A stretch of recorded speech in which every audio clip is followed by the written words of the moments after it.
Honkai.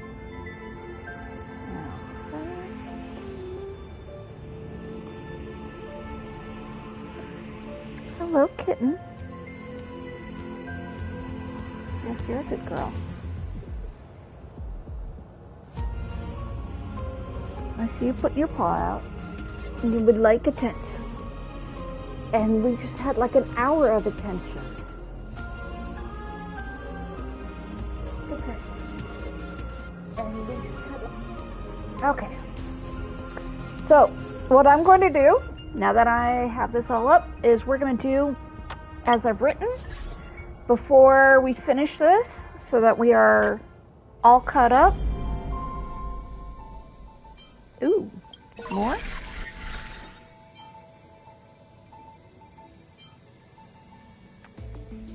Under one Kubara, yes.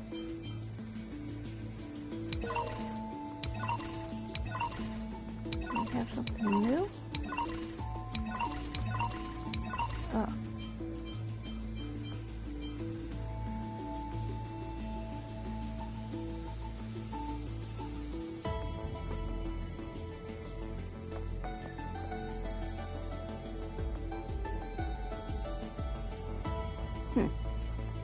Okay.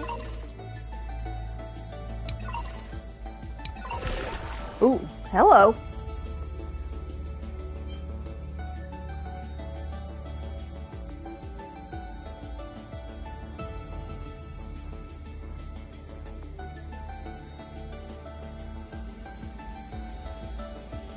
Oh, wait.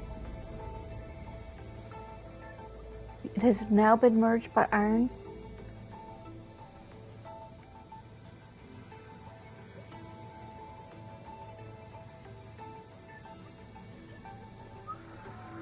We need to get you out of there.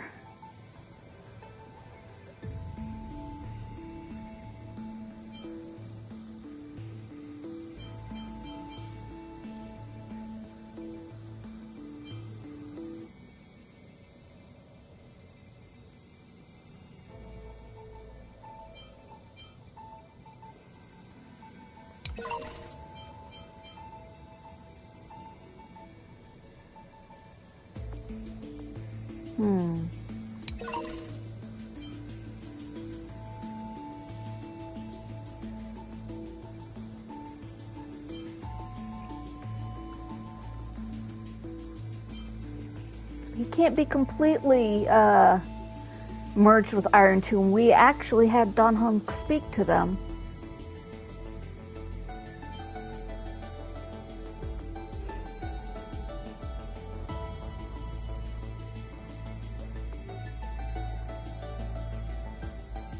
We're still at 99% though.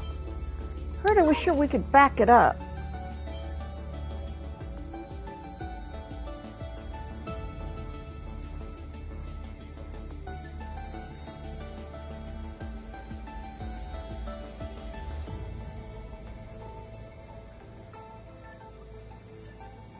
Oh.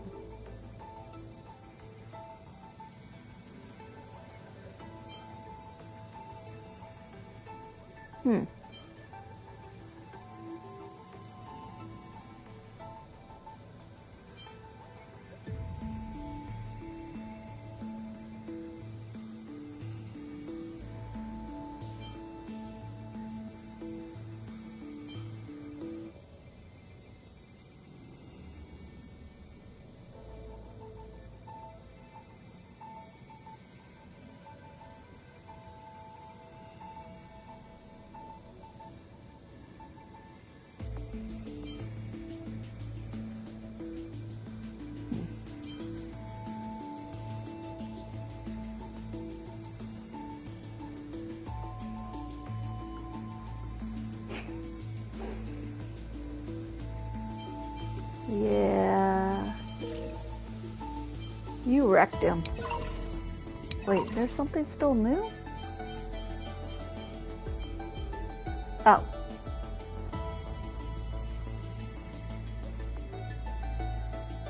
Okay.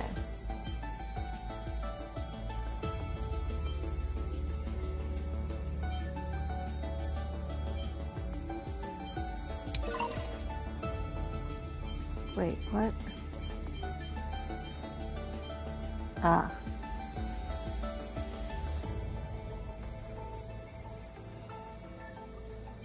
Okay.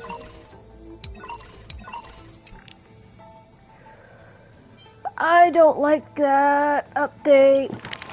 Okay. Here we go.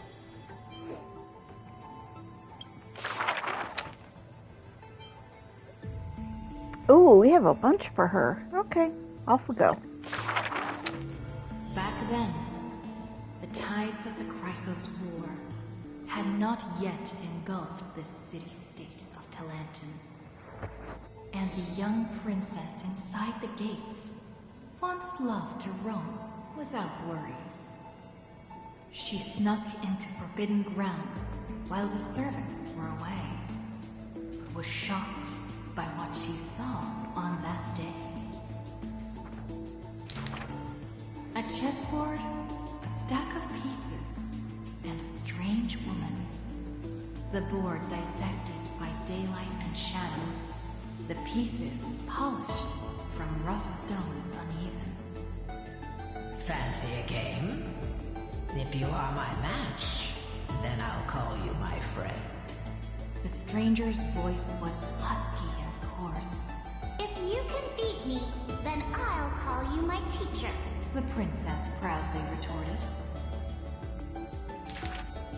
Despite the bravado, the princess had never touched chess. The defeat made her study in earnest, acknowledging the other as a teacher. First, she learned the knights, bishops, rooks, and queen. Then, how to defend, attack, capture, and checkmate.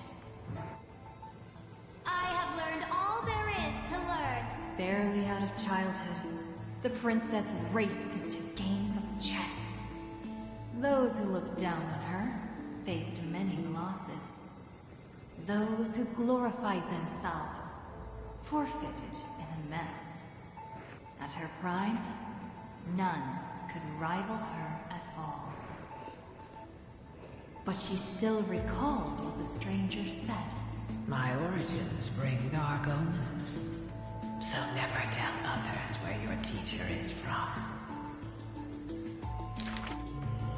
Then the waves of the Chrysos War washed over the world. The Ottomans welcomed the ruler. She was deemed Imperator and loved to play chess with herself. She regarded all things as pieces, whether Chrysos heirs or Titan's magnificent. Before every god-slaying campaign, she thought of the stranger from her childhood, as if that woman had always lived in her mind. Isn't it lonely to play chess against yourself? The princess did not understand at the time. But now, she who bore the crown finally realized. The flame chase's beginning was like fuel being tossed onto the fire. And in the unending road of marching banners and war cries, she finally had time to meditate. There were often jesters behind the king, curious about her past in her old city, lost to time.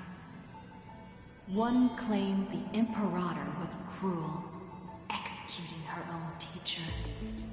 Another stated the Imperator was biased, learning from an enemy hostage. Many such rumors abounded, with no origin found. No matter. That was indeed the criminal sentence I read out. The Imperator stated evenly. My teacher was an enemy hostage whom my elders had imprisoned.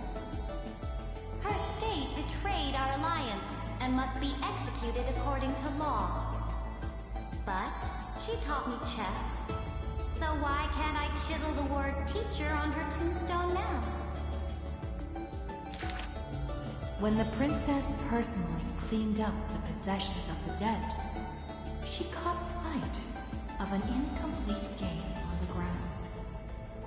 The stranger's hoarse chuckle still echoed in her ear, laughing at the eternal fate of imprisonment, and at how the one facing her was the princess of the enemy. Is this your final game for me, my teacher? The princess imagined the endgame over and over. Even when she took the imperial crown, she still dreamt of the black and white board. The concealed truths suddenly dawned on her during a more difficult contest in the future. An unfinished game might be the opponent's lifelong barrier.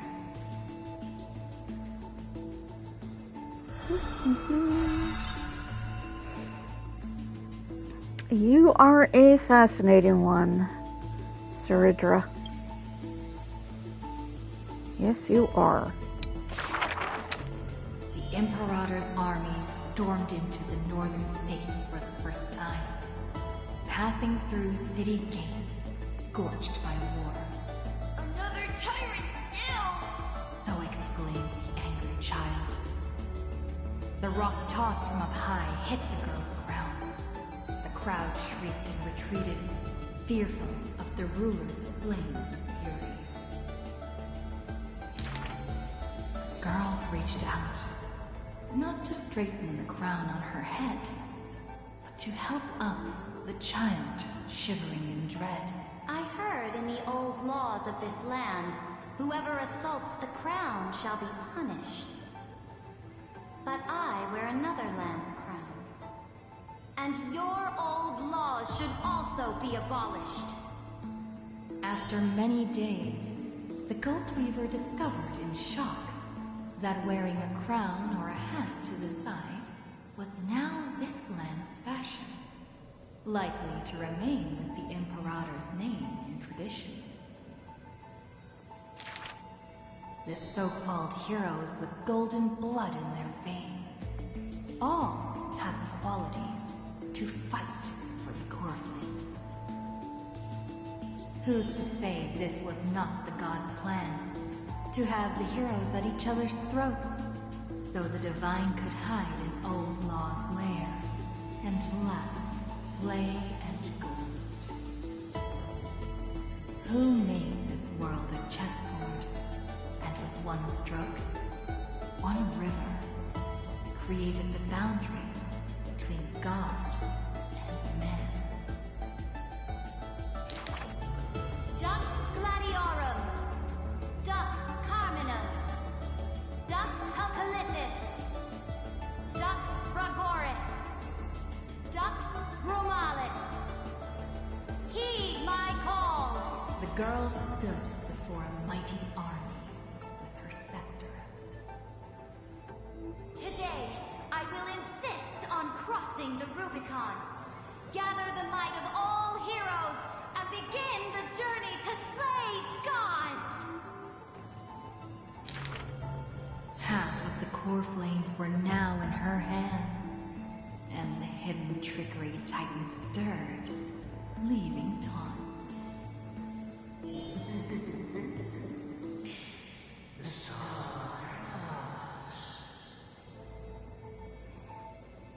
The Imperator summoned the heroes to discuss, finally stopping after much hesitation.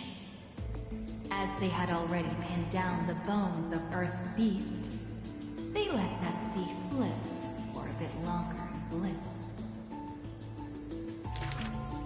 The warrior of the fractured blade laughed boldly. Our sovereign is good at open strategies and struggles with trickery. But where is that live fish? The Imperator replied with a chuckle. Her?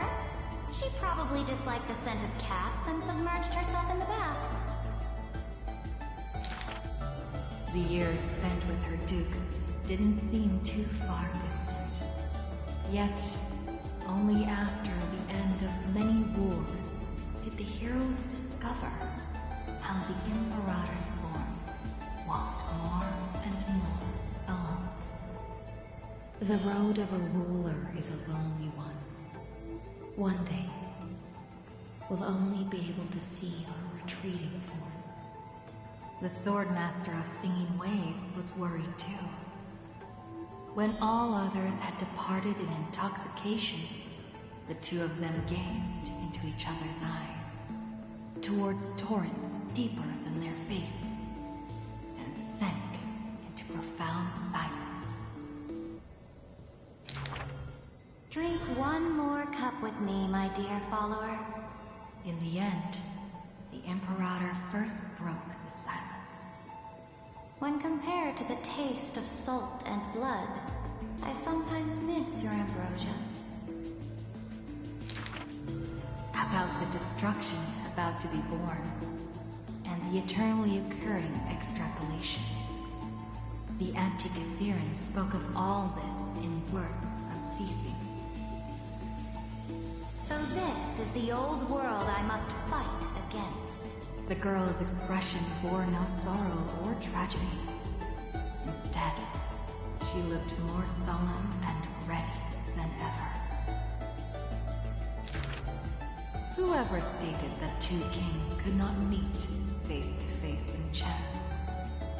I am the sovereign of Akuma. I once faced the gods. So what do I have to fear about the laws hanging behind such gods? I will chop up the old laws and let them be firewood for the new. No matter the cost. That was the Imperator's lifelong conviction. Never changed, always persistent.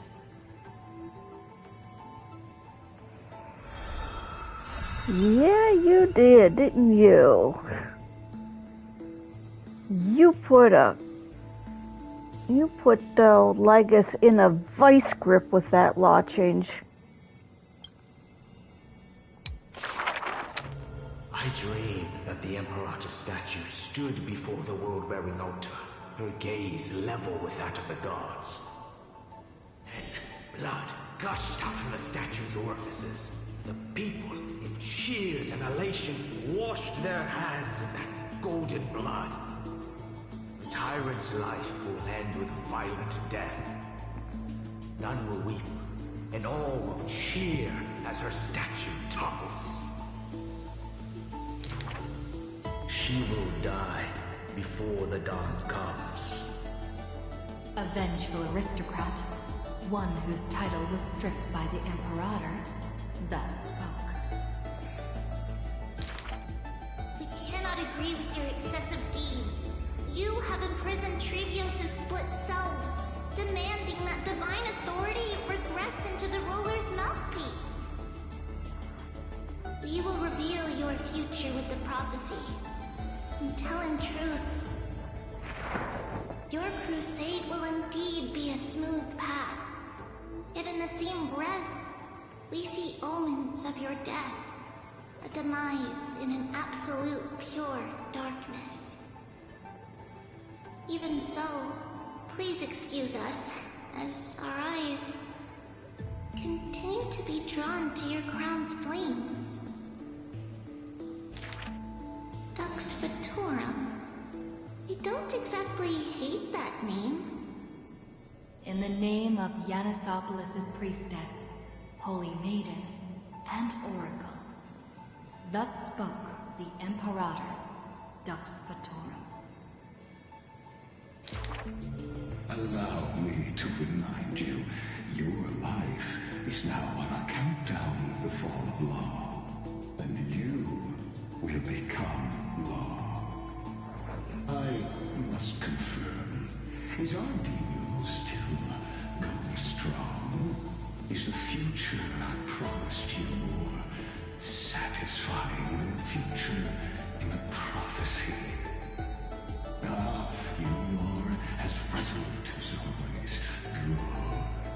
Oh, as ever, this principle of gods, amphibious and all mundane in average words need someone like you. A tearing.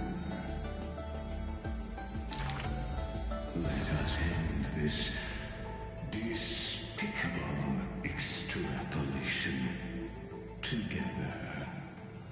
Amphorius' Theoros, the Imperator's co-conspirator, Lycurgus, thus spoke.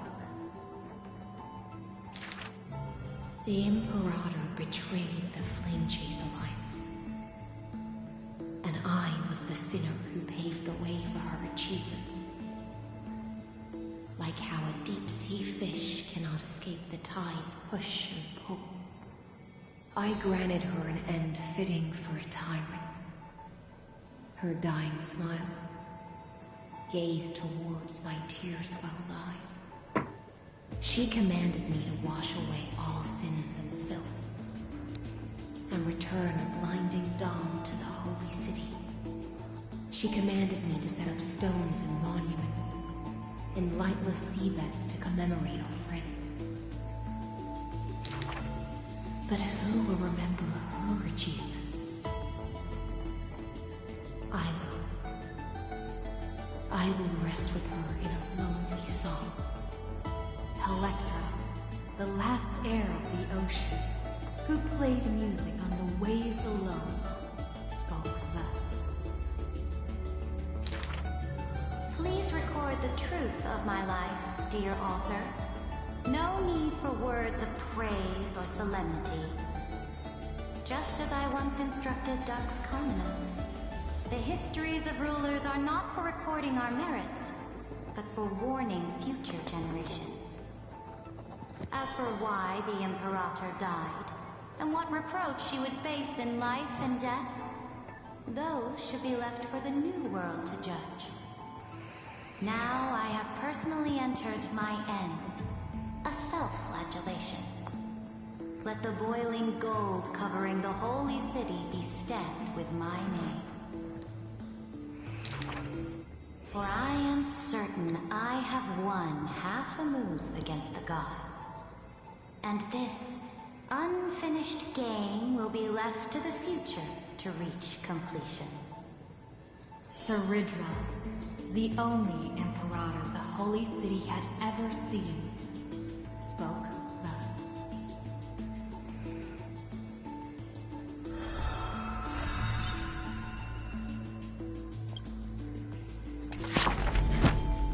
Oop, too much.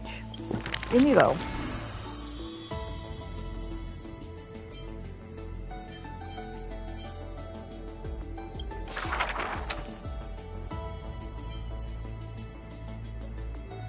Ah, still on. My friend, have you heard of the Rosy Celestial Maiden? Whether in a corner of the archives, or in the depths of a cave, you can always find legends about her. She had hair like a rosy pink dawn, and a smile that could thaw the most glacial ice. Some say she was Nikador's nemesis, while others say Nestia was infatuated with her. Oh, mysterious and beautiful celestial maiden. How I wish to turn into a slate, forever etched with your tale. Many claim to have seen that celestial maiden, either in the half-remembered dreams of early morning, or in the gossip and whispers after supper. She once whispered in my ear. She once saved my life. She gifted me an ice crystal! Her worshippers recite her deeds, even writing some into family teachings. Curious poets ask up and down the land, only to find that the details of these encounters are difficult to recount, even for the witnesses themselves. In the entire Holy City, there are none who can provide proof of her existence. It is not known since when the Celestial Maiden was always mentioned to gather in time. People recite her name during prayer to beg for miracles to appear faster. It is said that even in the selection of priests of time, girls with pink hair are preferred. They still didn't pick me! Ugh, maybe I need to go dye my hair. The brunette candidate was upset, but the examiner responded with a smile. Don't forget the Healer of Twilight. Has a head of pink hair? She's a descendant of the sky. Scholars and poets discuss at length the origins of the rosy celestial maiden. But all mothers tell the same tale. That princess came from beyond the sky. Her shooting star, like crystal ice, pierced the fog of the Veil of Evernight. She made friends with the Titan, and whenever the month of Evernight descended, they would meet again.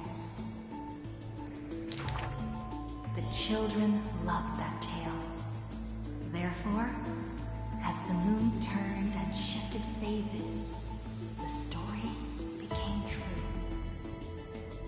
But someone always questions, unable to read the air. There are no worlds beyond the sky. So how can the rosy celestial maiden come from there? Rosy celestial maiden, a world beyond the sky.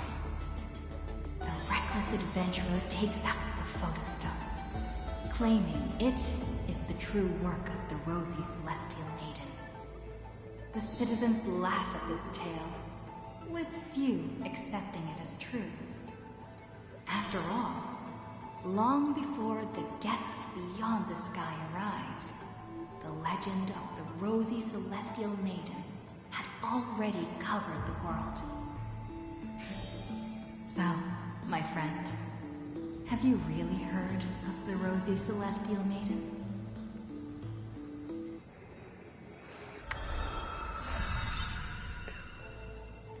Hey Peg, how are you doing? I think I've probably got about 2 more hours left to play on this. I'm just kind of expanding it out by stopping and doing the how I've written before I end 3.6 and receive like the next batch. Oh, wait, I think there was still one more. No, it was just 2. Okay. Oh my goodness. Come on. Alright.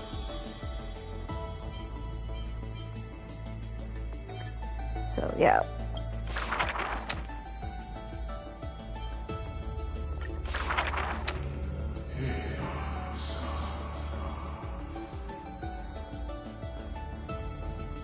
In the years spent wandering the earth, the giant dragon always remembered the Titan's words for their work. The beast of the land surrounded it in protection, while twisted beings shuffled and roared, and delicate chimeras climbed up its shoulders. After the tiny humans came into being, they dashed alongside the giant dragon, then, in the blink of an eye, disappeared across the land.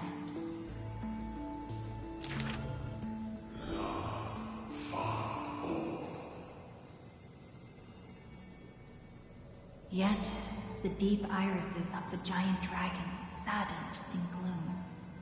The ancient creature saw, earlier than the Titan did, hidden in the deep ocean, the incoming doom. The giant dragon recalled, at the moment that strife was born, the chalice of plenty sighed, and the heretical tide spread from the seabed. Bearing their bone-gnawing pain and agony, Giorios tightened every fiber in their body, no longer hearing the call of their creations clearly.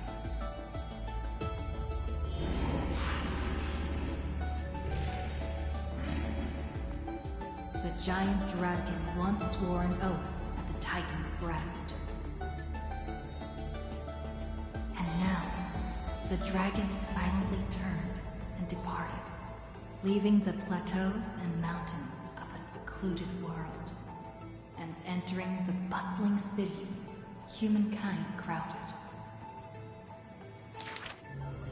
Thousands of years later, the giant dragon realized those tiny creations of Kefali had rooted their civilization in time. How can there be such a huge Dromus? Dromus? No, that's a walking mountain of gold. Curious residents were amazed at its appearance, while greedy brokers calculated its value. Yet, the giant dragon simply walked in leisure, not harming a single building of any stature, nor paying heed to anyone. It quietly listened to the people's language, and its form dissolved in the flames of war. Many years later, Aquila closed their eyes, and the giant dragon's steps were finally halted. A swordmaster who broke the waves stopped its way, and a ruler, commander of the chessboard, looked up with inquiry. Are you the Dromus that has been attacking all states? The commander invited the giant dragon to hunt the divine flames together. The giant dragon nodded, but it did not look at the commander, and never mentioned where it came from. Its timeless sight had already seen past the Flame Chase's final plight. Georios shall be executed here! The Titan, in a painful daze, closed their eyes with a sigh.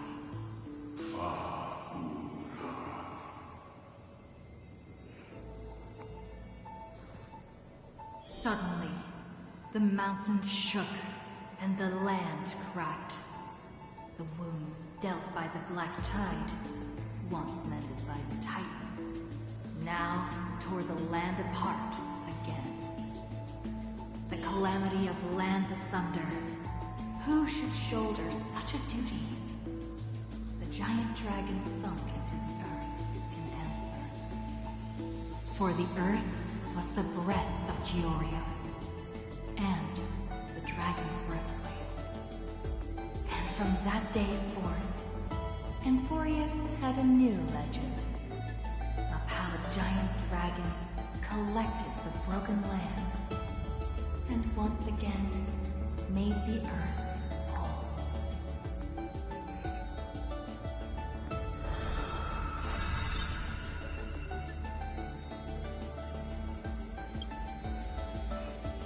I am so giggly pleased about Don Hung's moving into his entire Disney princess era, where he basically collects the memories and souls of all the animals and plants on Amphorius, so that, you know, when it gets finally remade, it's going to, like, all come from him. He's going to bring every living thing on the planet that isn't human, because Stell and Phynon are the ones carrying that. But he's like, and I'll just bring everything else. He's adorable. I love him so. Okay, Hysolins, and that should be it, and then we can proceed. When entering the Flame Chase's currents for the first time, all the Swordmaster saw were colorful fish. She had already experienced the Imperator's dangerous games. She had long grown used to the giant beast's silent face. Carminan's charms and Helcalyth's gentleness warmed her like a spring breeze. But as Pregoris missed his throne, and Bromalis debated with joy, she was sometimes at a loss. Occasionally, the Swordmaster would sink into hesitation, and even that messenger of fate could not get her to laugh. Till one day, a golden trout's bubbles floated into her gloomy waters.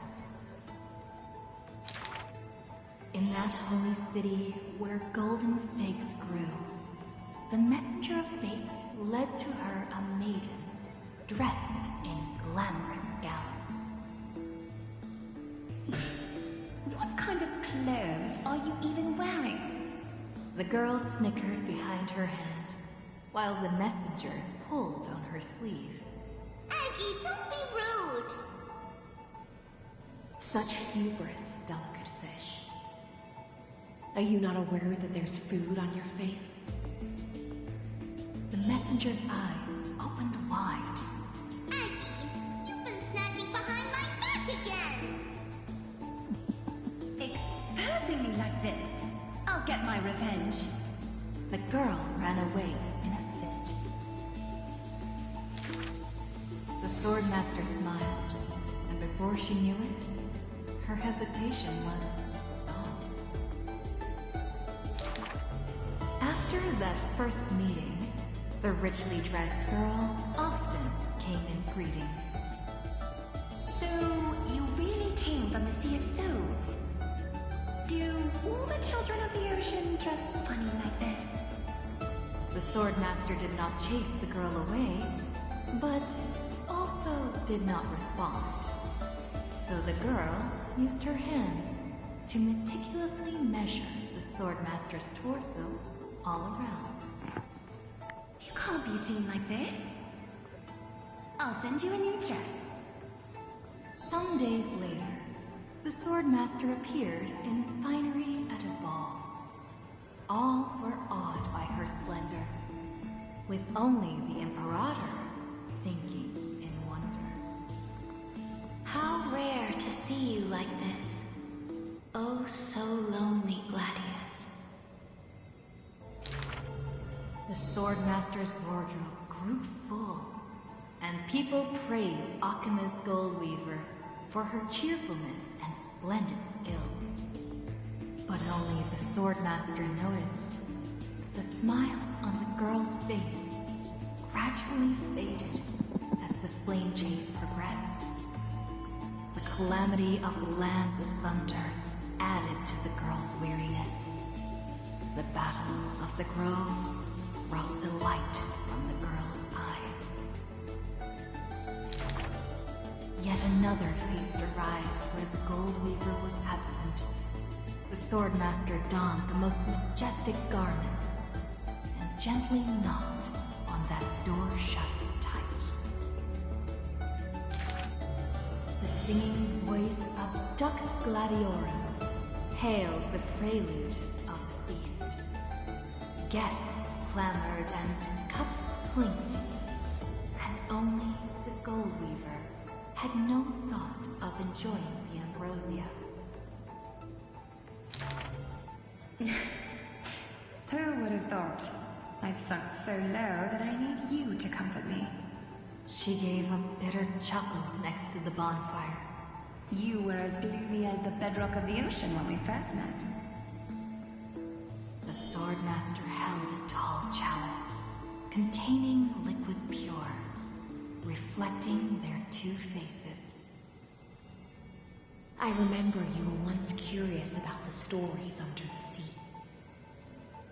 Then allow me to use my songs to reveal the past known to none.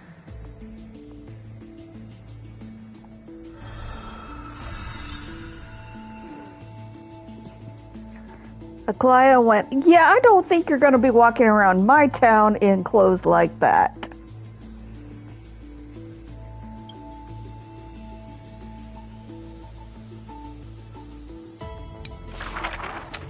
In the depths of the Sea of Souls was a kingdom of dancing ghosts. Its residents all had melodious voices, and music enveloped every ocean current. For the queen loved her people deeply, thus drowning out all sorrows, and leaving only feasts and twirls. Only one rocky castle was silent, one belonging to the princess of the ocean, a princess named Electra. Were a monster of the depths to invade, the princess would raise her sword to engage. The people always rang her triumphs before she returned, for her swordsmanship was superb, never suffering defeat. Princess! Come enjoy the feast with us. The triumphant people raised their glasses, yet she declined with a smile and a wave. The children of the sea thought she was shy, but little did they know that in the dead of night, her castle too echoed with music.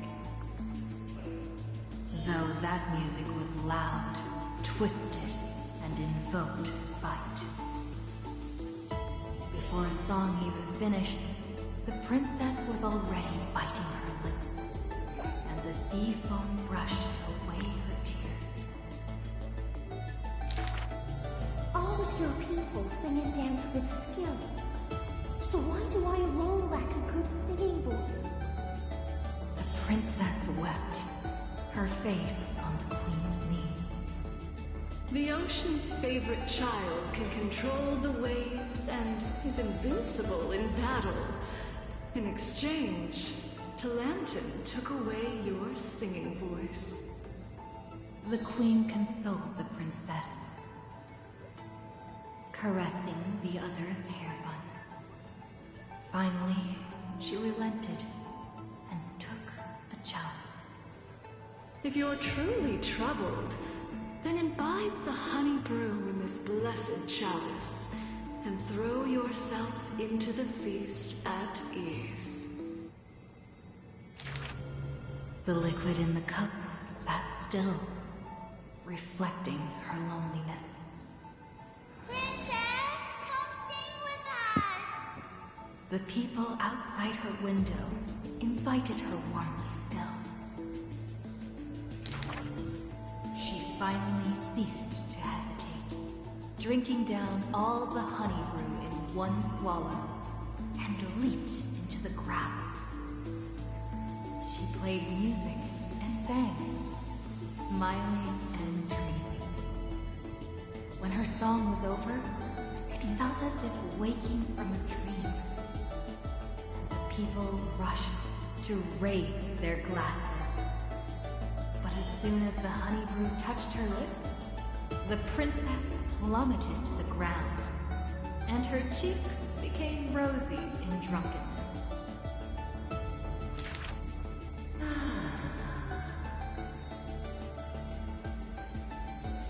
The whispers of the ocean filled her ears, as the princess fell drunk again and again at the prelude of a feast. Seems like you still have not been able to get rid of that curse. The gold weaver softly took the cup away from her hand. If you want to enjoy yourself to the fullest, then leave this honey brew till the very end. She smiled, then tilted the cup towards the gold weaver's lips.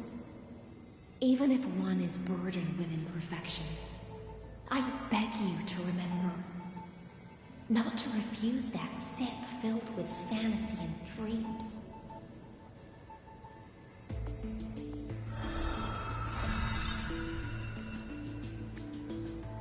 And High Saloons and Iglea had a little interesting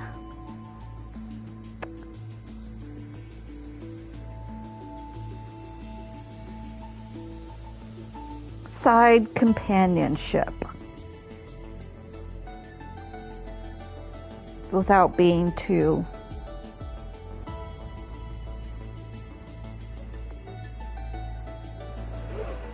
yeah, it's like one of those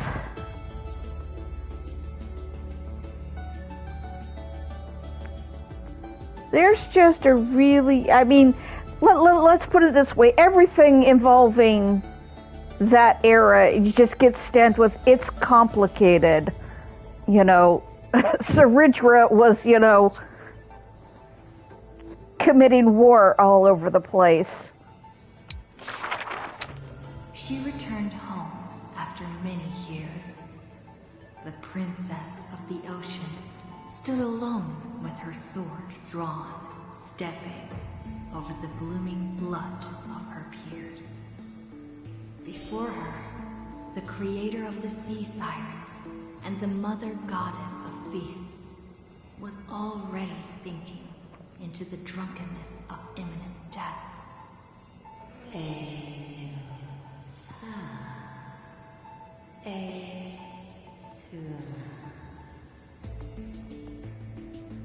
When the blood pact of the law won over the ocean's core flame, the sea siren once again lost her melodious voice. I'm willing to accept the final Imperial command. But it is a pity that our feast was ultimately a mirage. The deep sea became a silent place of dwelling. Hugging her knees, Electra locked herself in. Savage and fearsome monsters swam past her, but none dared to interrupt her tragic dream. Till one day, a golden trout's bubbles floated into her gloomy waters. Long time no see, Gladius. I've seen ends. Now you have truly become the ocean's bedrock. Old friends met again, and new friends came in greeting. Many messengers came in company. The playful kitten hid behind the golden trout. The butterfly of the deadly shadow fluttered in courtesy. If you don't mind, The resplendent pearl sparkled. we hope you can regain your strength and sing for the world once again.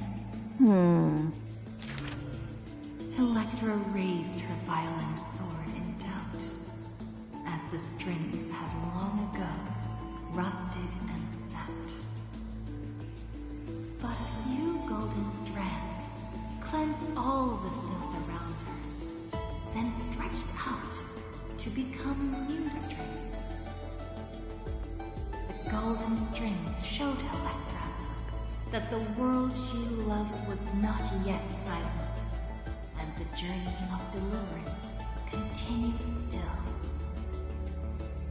Yet the path to the Sea of Stars would not be a carefree feast. The golden trout never met with her again, and the waves brought endless news of sorrow. Amidst the long wait, she remained bound by decree. All the flames had died out, extinguished until this world fell into eternal silence. And the wordless enemies in the deep sea were the audience of this rite, the Theros. You already know that the world is just an illusion. The sea siren gazed out beyond the heavens, and once more raised her glass to fill it with honey brew. Since the mirage of pleasures can only disappear like foam, when you return, will you save some ocean spray for me? This was a city of festivities, where never-ceasing songs eternally filled the air. Chrysosaurs, demigods, and mortals all came to feast from the four corners of the world. It was beautiful and radiant, performing the sea siren's drama amidst the revelry. The siren once longed for the banquet to never end, yet she witnessed the music fade, and and the guests disperse. As a fish, she was destined to drift with the waves, whether amidst the surging tides of evil, or immersed in the currents of the starry sea. Until a millennium later, when the fish from beyond the sky finally took their seat. I enjoy banquets. How about you, little gray fry?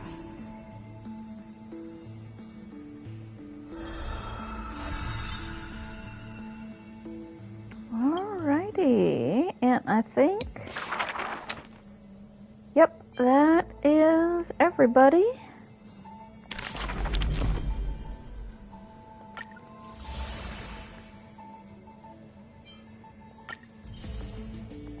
Ooh, we've got a pull for that.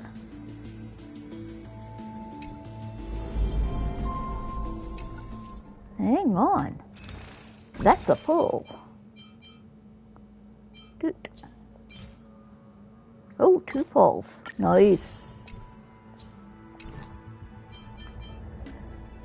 And a Zagreus. I've got 2 pulls for you.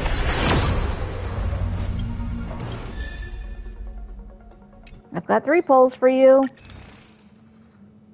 Oh, wait, I've got more than that. I'm going for his E1.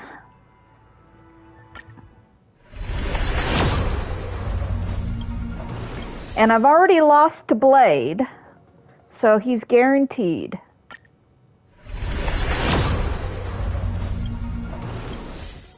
My first Blade loss.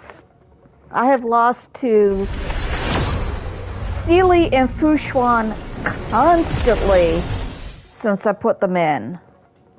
And I was like, but I would really love Blade. I finally got Blade's first constellation.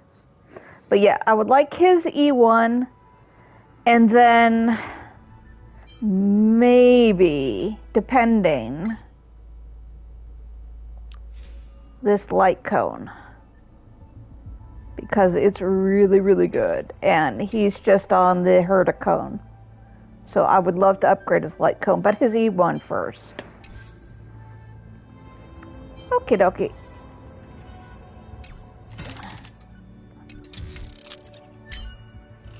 It's a new day.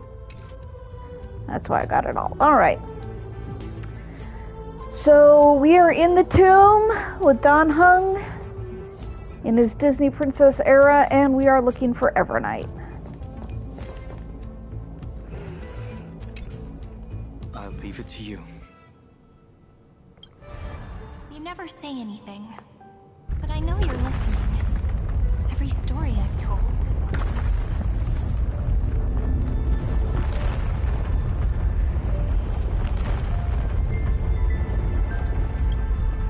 It's like a little key that opened a door in your heart, no? The path disappeared. Go! Yes, yes, we're going. Ooh, okay, let's enter. And we can change direction. Interesting.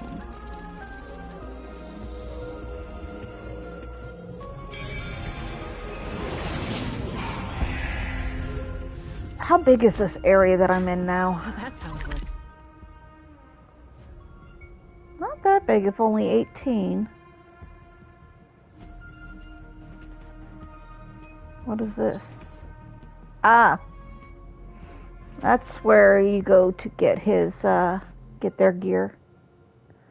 And something over there. Okay, it's got some size to it. Then, the sky sent down rainbows and showed the world a gentle smile. Formatting progress, 93.998%. Looks like it's time to say goodbye again. Before I was even aware of it, this book had already recorded too many emotions. Every page has become so heavy.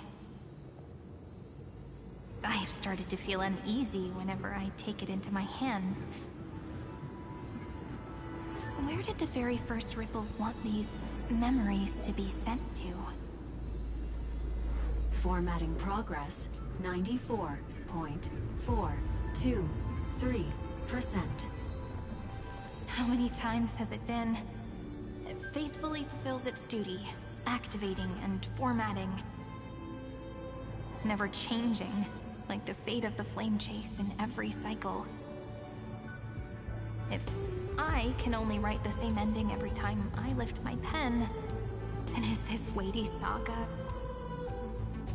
just an overly naive dream?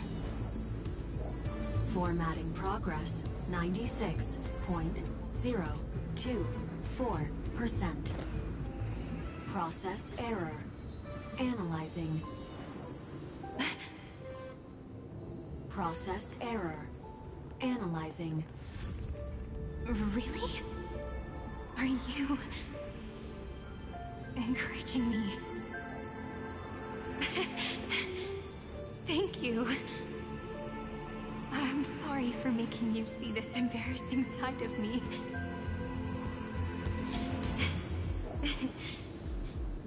Everyone's still working so hard. If I'm the only one who's crying, that wouldn't be romantic at all, would it? Thank you for listening to me all this time. So, shall we continue? Formatting complete. The endless cycle took its toll on her. Even Cyrene could not resist despair when faced with eternal stasis. Like Aslana, she started to wonder whether everything was futile. Yeah, I was about to say there was something going on there. Something went wrong. So you noticed it too. Who exactly was she talking to? I thought it was an Eon at first, but the way she talked, it didn't sound like praying to a god at all. Maybe she's talking to her imagination? A hero within? But that wouldn't explain the process error. No matter who that listener is, Cyrene's storytelling is just a data stream for the scepter.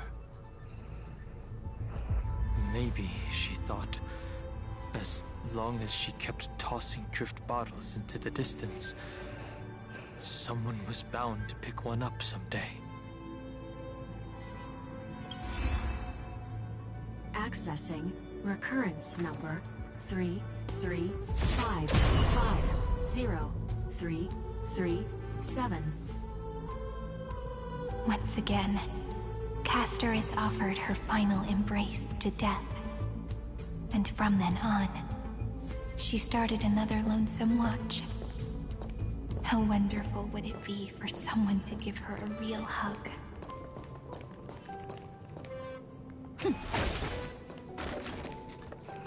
What's around here? Oh.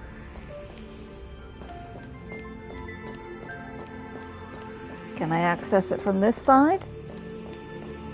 And not have to get into a fight? Maybe I can.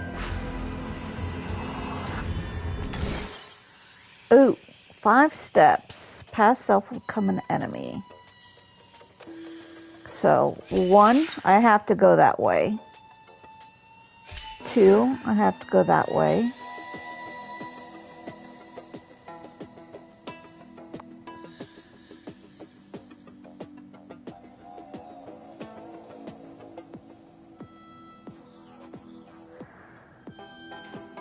Alright, so 1 takes me through. 2 drops me down.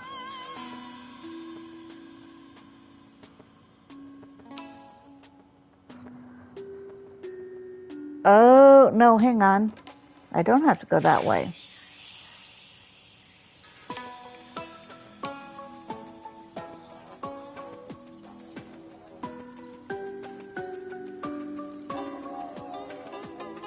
Yeah. 1, 2, 3.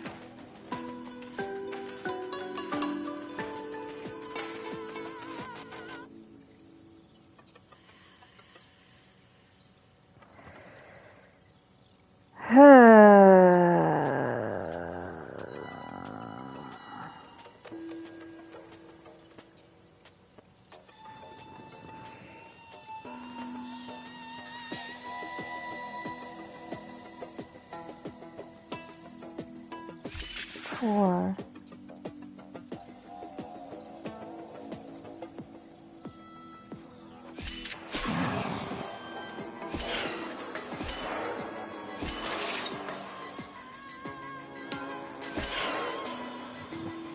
There we go.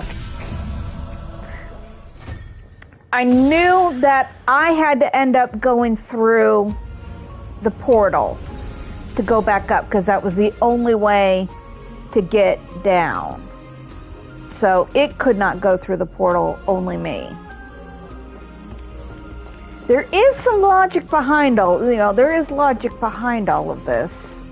It's just a matter of figuring out what the actual logic chain is.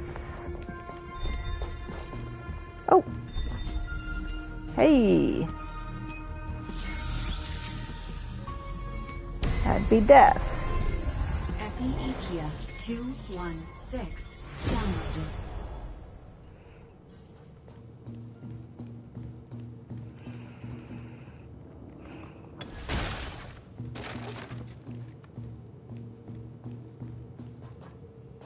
Everybody has so many different names.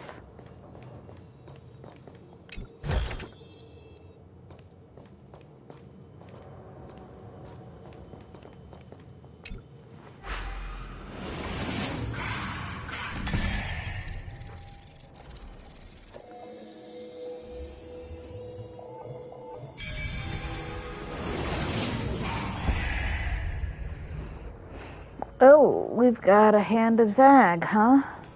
A devious cat.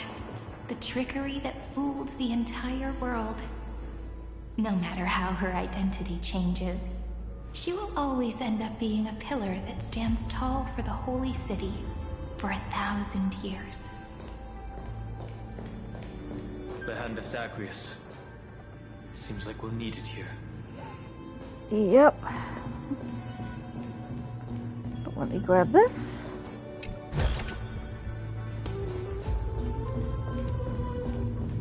Is that a whack? Alright.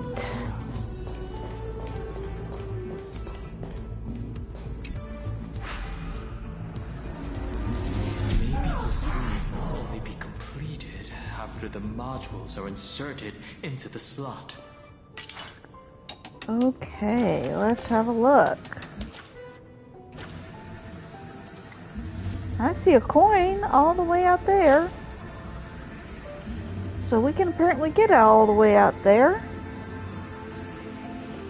Oh, there's a lot in there. 3 coins. Oh, I see you.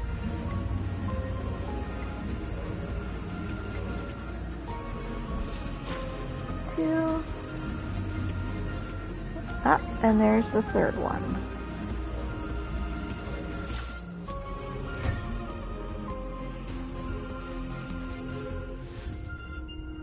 Okay.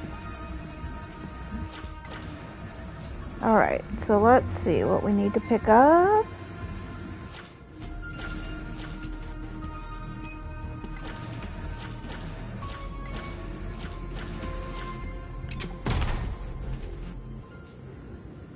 Okay, and you think we need to go in here?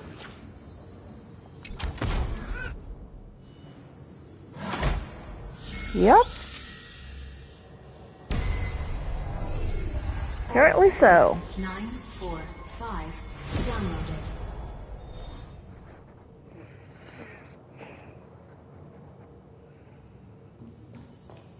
Although I have questions. Is that all? I just have a real quick question here.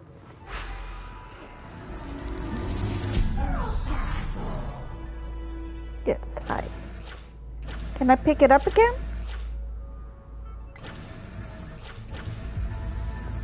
No, I cannot. Okay. I thought maybe I could pick it up and put it in another thingy, but apparently not. Apparently not.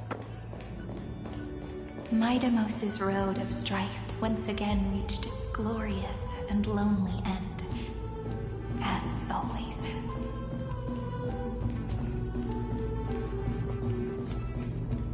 Although, probably the final iteration, the only one that Finon wasn't... Oh, hi. Finon wasn't in, was probably one of the very few times he didn't end up dead at the hand of Castellana. Except for, I desperately want to know all about the whole thing where he became a sage and Anaxa became, you know, the king of Kremnos. Because, my god, what an alternate take on that road was. I'm sure Finon was, you know, Castellana was like, what went wrong on this version? Seriously, what went wrong on this version? Hello, Kira. Access denied. We were denied access. Memories about strife are always so defiant and resistant. He's a stubborn man. Come. Alright. I've got a good team. Warning. Illegal operations detected. Warning. Illegal operations detected. The night will soon fall. Good night. We can do it all. Oh yeah, those two, I mean, they don't interact often, but when they do, it's always fascinating. Abyss flower, bloom. Trust me. Together, we can do anything! Kira, I need you to lie down. Actually, who needs to be boosted faster? 23?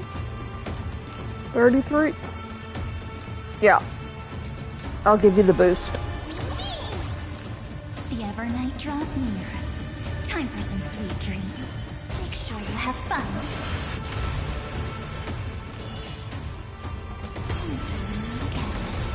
Everyone. Embrace new life, Pollux. And Strife always has absolutely banger music.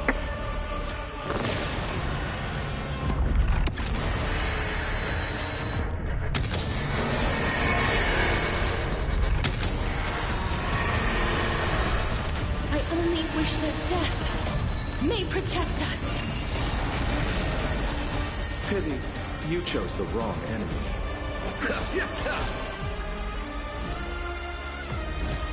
Please, wilt here. Okay. Don't panic. I'm still here.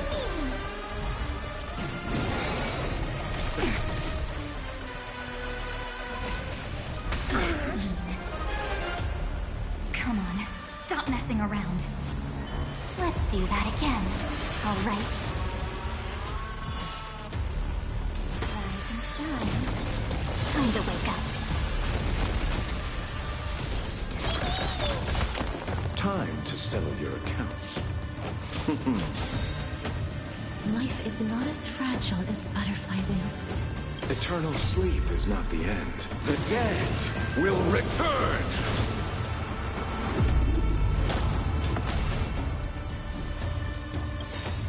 Embrace new life, Pollux.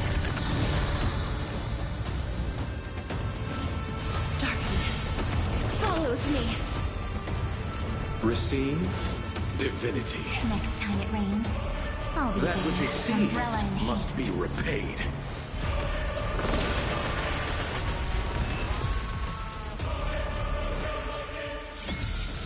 Reach the end of the story in the Golemus 600. Down Eleos 252. Downloaded. Branch number 2. Archiving.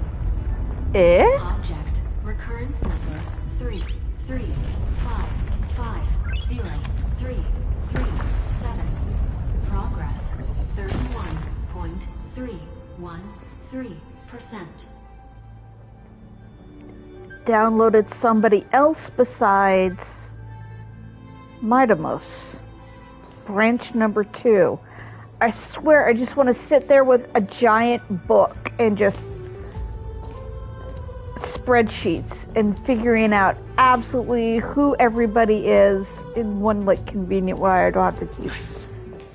Let's go encapsulate the encryption key. Just who is everybody in which branches and fascinating stuff. Branch number 2 archived.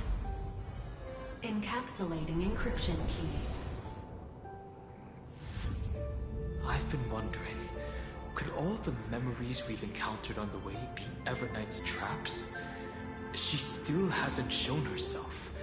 That's very suspicious. But I can't think of a good reason for her to do that. I can only surmise that she's either still waiting or someone's holding her back. Encryption key encapsulation complete. Let's keep observing. Every ripple of these memories could potentially reveal to us Everknight's true goal. Let's go back and use the encryption key to open a new path. Anything else here? Oop. Oh, we might have missed this chest. Is that all?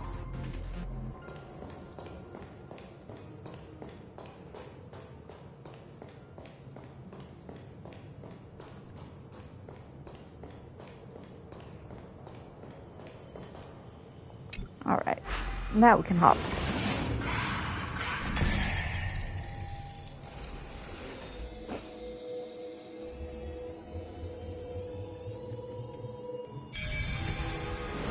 There we go. Does not get any less freaky. Go upload the encryption key, just like last time. Okay. The meathead will do that. What could be behind this door? Glittering crystals? Or a beautiful world I've never seen before? If I tell you all the stories of tomorrow, will I be able to finally welcome the Deliverer and Emphorius' dawn in the next life? The third encryption key belongs to the ocean. Let's get going. In the end, the gentle rainbow covered the sky. Whether in the past, present, or future, Hyacinthia will always illuminate the glimmering light in people's hearts.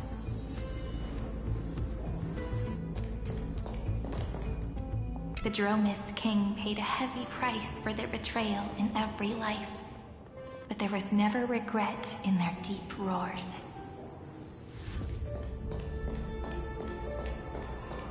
Okay, next.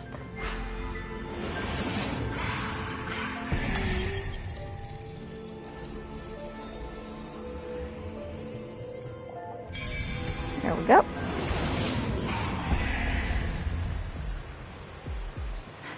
So that's how it works. Oh. Let's wait and see. Oh, his tail is just a thing of beauty. Play nice.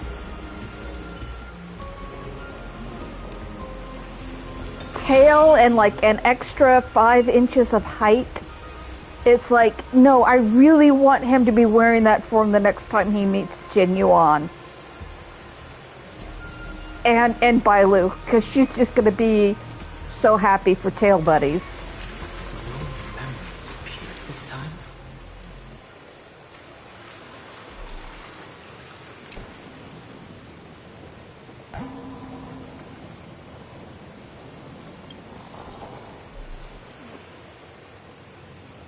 Okay. It's a huge fan. Use the chrono vessel over there to stop it.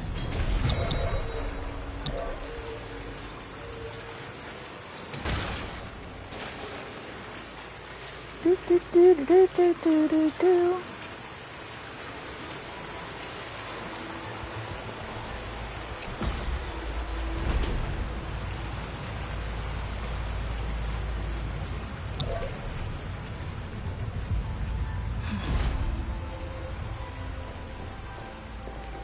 Okay. The fish returns to the ocean, her home where there was nothing left. For the sake of the future, she guarded the vortex of the Oh, I see. deep sea until the very last moment.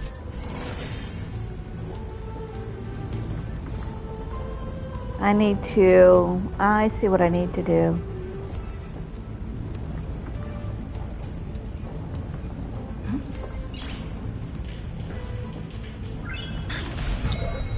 Oop. Pardon me. Thank you.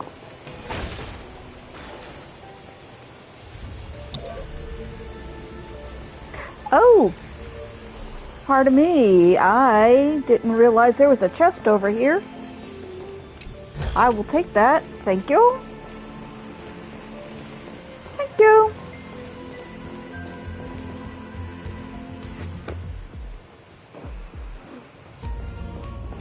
Look. She's over there.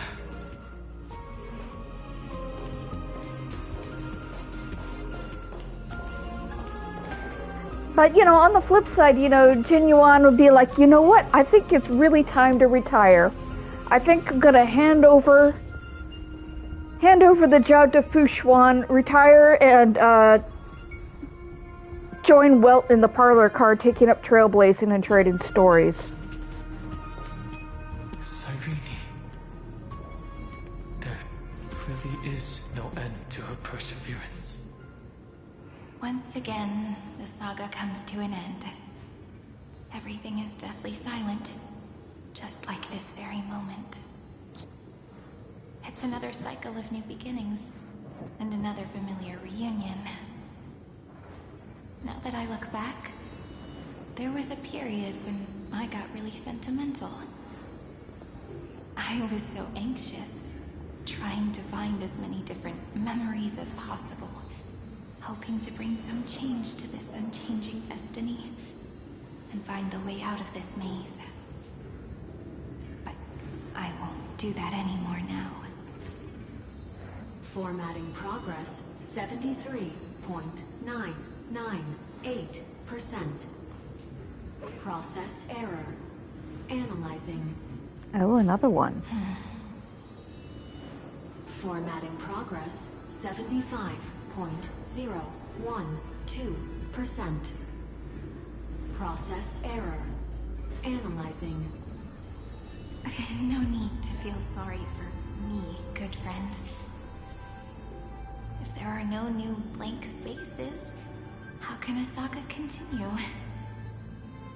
I'm actually really lucky, During the long years I've spent waiting for the Deliverer, I've always had you here as an audience. Look at these memories I brought to you. They once existed, once sparkled under the sun. And now I can see through your eyes that they are still shining bright.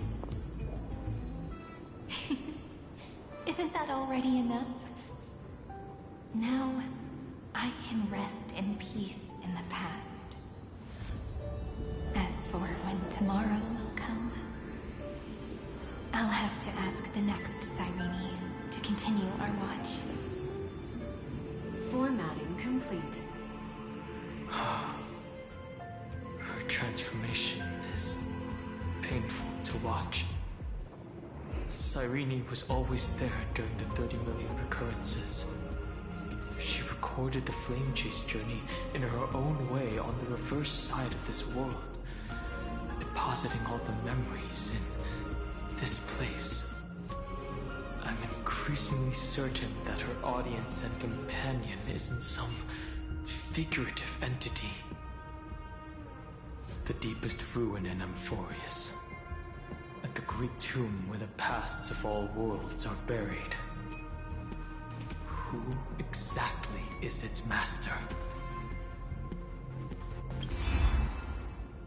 Accessing recurrence number 335503337.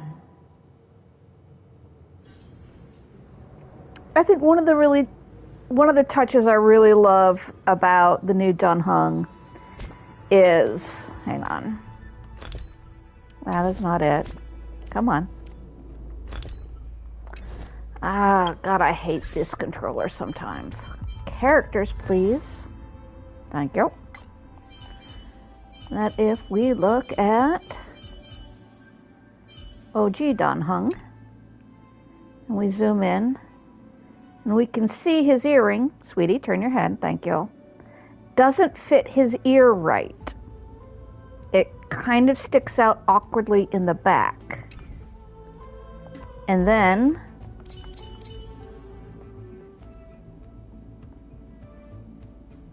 it fits perfectly. It's always been meant for this ear.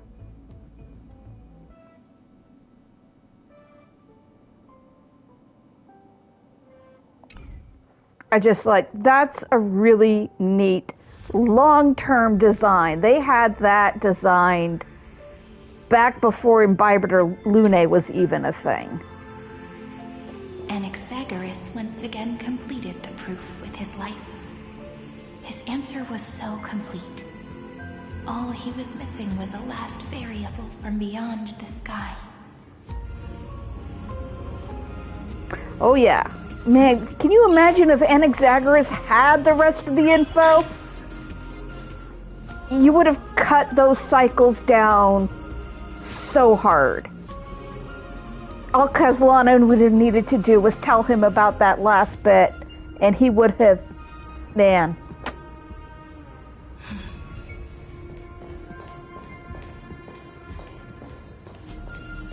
Oh, I see.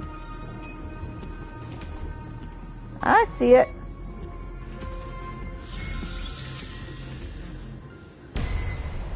Schema 720 downloaded. And that his code is scheme.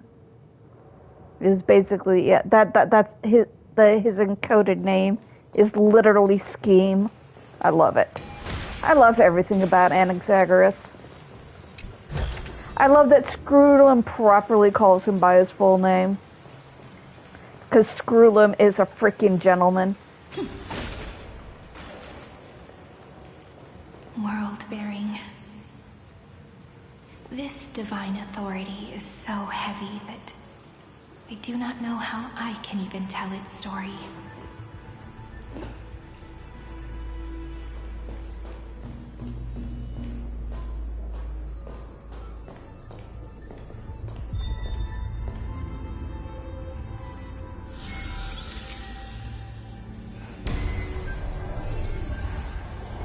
Nikos 496 downloaded.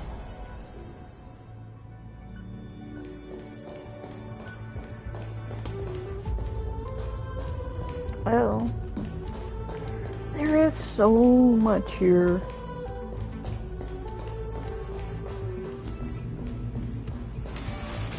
Oh, no, that's not it. But there is a bug here. Let us grab the bug.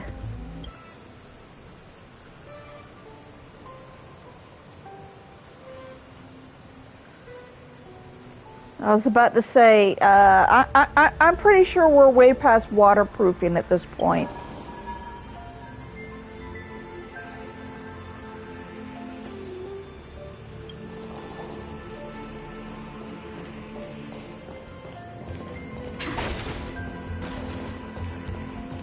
romance, in warm gold, forged the long staircase for humanity. How wonderful it would be if she could witness the dawn with her own eyes. Okay, we're gonna need to time this one apparently. The room's on the fan. We need to use the chrono vessel to stop it first. Yep.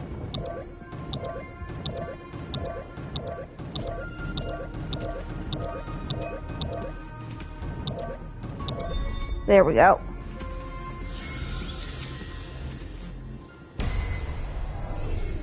Carlos 618 download. Aporia 432 downloaded. Branch number 3 archiving. Object recurrence number 335503337. Progress 13.131%. Okay. That's the last encryption key. Take it with you. Oh, was I supposed to? Oh, no, we grabbed this thing. Branch number 3 archive. Encapsulating encryption key. Encryption key encapsulation complete. It's time to go back and activate the system in the middle of the Great Tomb. Okie dokie.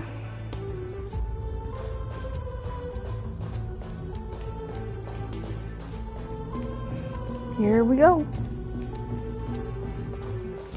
This will go perfectly well. I just know it. I am full of confidence. For no reason in particular.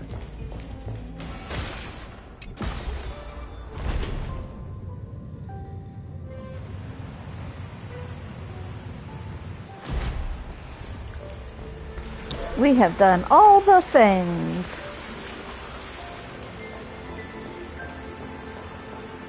And it will all go smoothly. You don't need to laugh.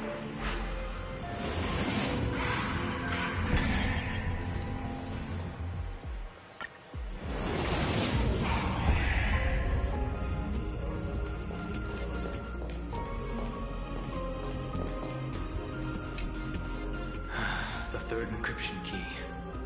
And the final piece of the puzzle. I pray that you can dispel all the mysteries and lead us into the deepest bowels of this world. I appreciate your faith in me.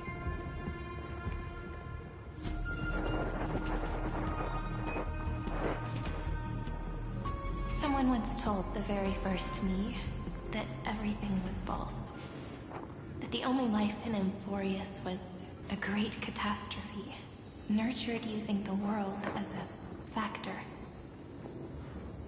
But how could a dream feel so real? That's why I didn't agree with him. My good friend, I'll read this book to you. For the 33,550,335th time. That way, it won't just be Cyrene's memories alone. Formatting progress 23.815%. Process error. Analyzing. It doesn't even make me feel cold anymore.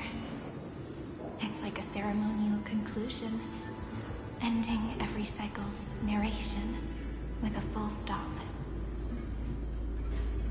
Then, there will be a new me returning here with new memories.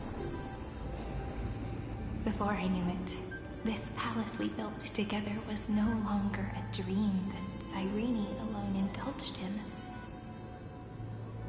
It's now a saga, composed by you, me, and all the flame chasers. It's our weak but endless prayer for tomorrow. There will come a day when someone turns over this nearly eternal page and awakens all the dust-covered memories, so they can be recalled by the world in a more beautiful form. Process error. Analyze you. I'll read, and you'll listen, like how flowers always bloom, then wither. I shall welcome my own decay, becoming nourishment for the next flower's bud. And you shall continue to wait here, protecting this garden of memories. That way, when the Deliverer arrives, the first thing they'll see is an endless sea of flowers. And our stories will be lying silently among the flowers, like every ripple of remembrance.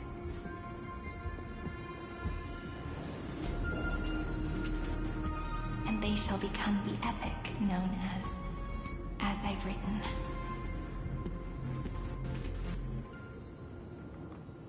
The texture of memories is preserved in countless pillars. She gave everything to record all the forgotten recurrences across 30 million cycles.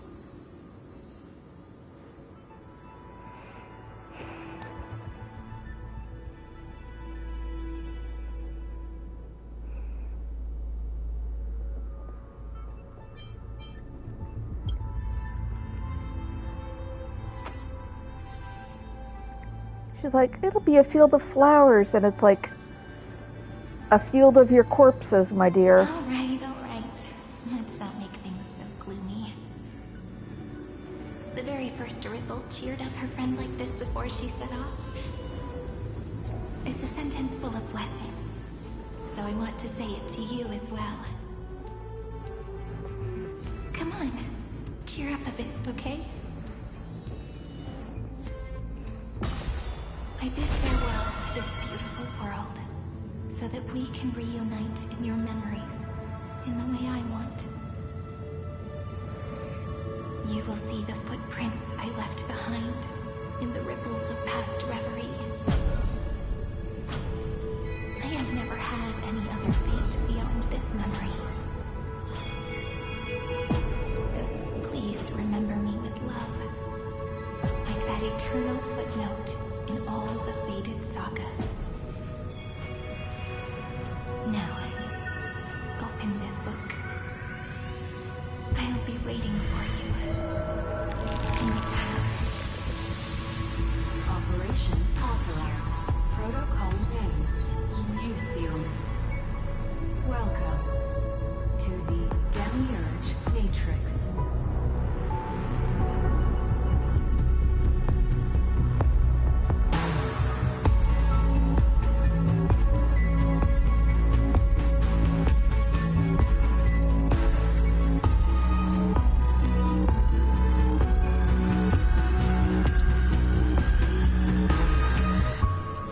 The music was a little loud, but I am like 90% sure that the computer said like Nucios. Oh, we don't have that anymore. Oh, and she's gone. Yeah, you're, well, it's a path of your strewn corpses, my dear.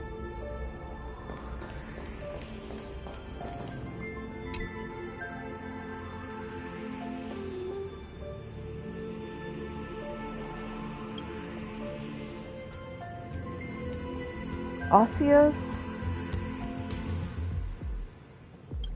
Yeah, the music just kind of hit at the wrong moment for my ears.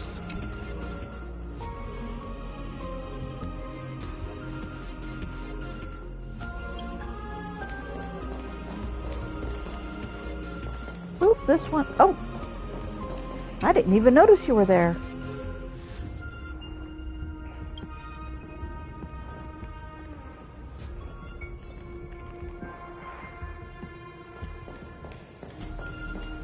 Anything over here? Like a chest? No.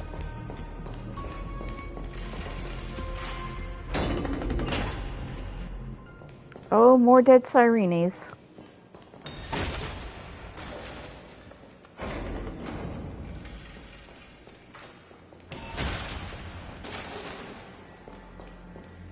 That listener lies behind this door.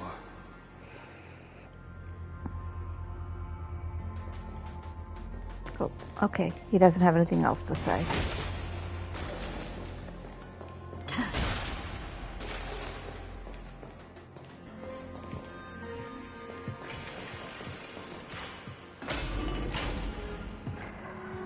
Oh, yeah. Hey, Cyrene? Not romantic.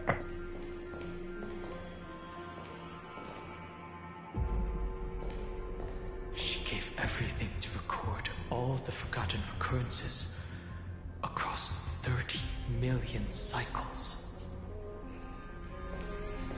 Yep. Finon collected it, and she wrote it down.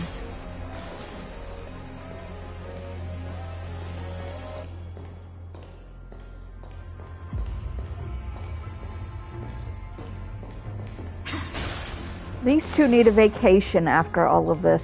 They really do. Oh. Oh, okay.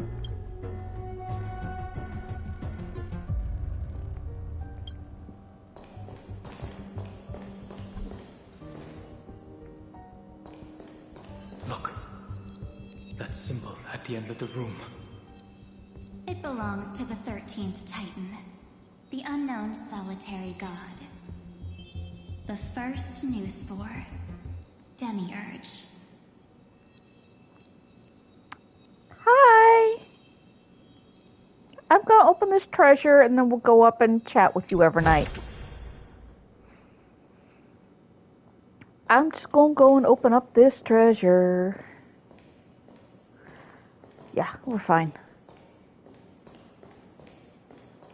Hello. How are you doing?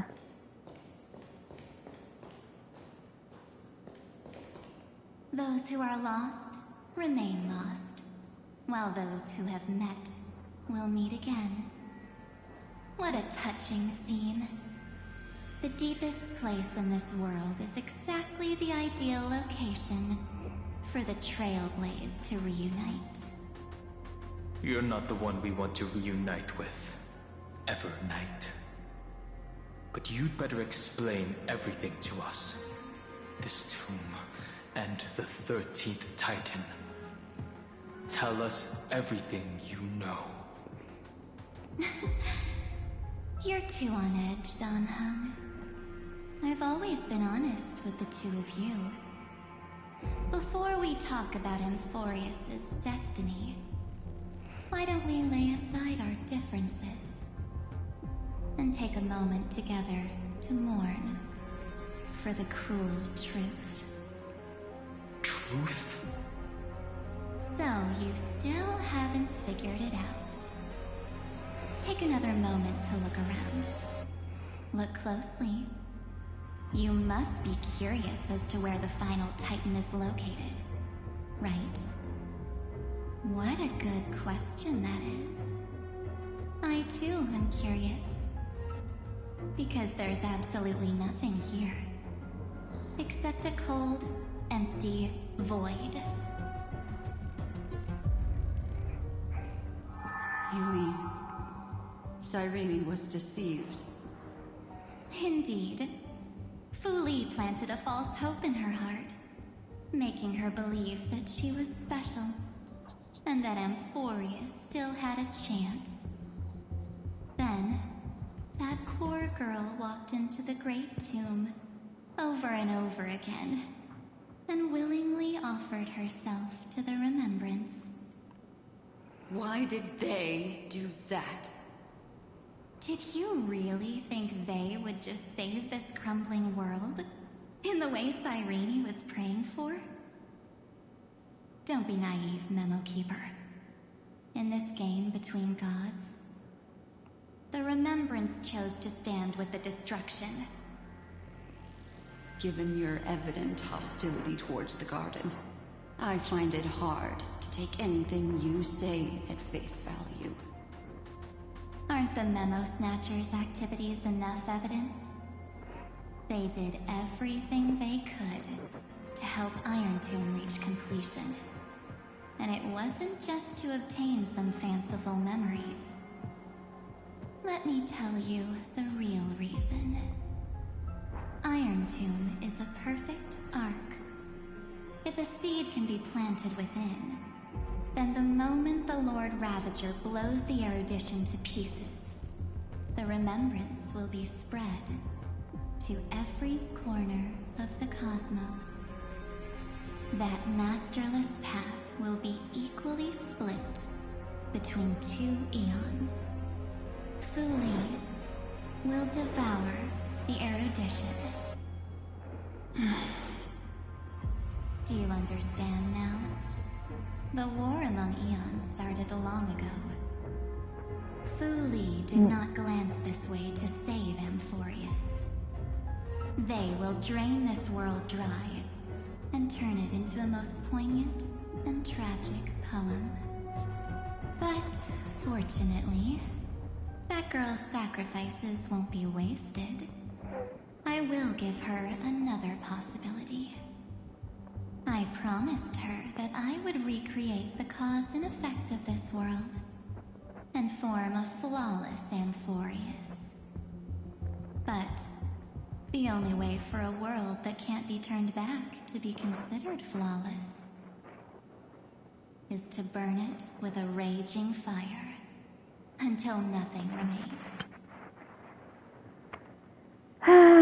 Okay. Pausing to process. Yes, it totally makes sense from what Evernight is saying, why Fuli would do this. Because, you know, orange and blue morality, Aeons are not humans. As far as Fuli is considered, this is a really good opportunity. And March, oh, Evernight.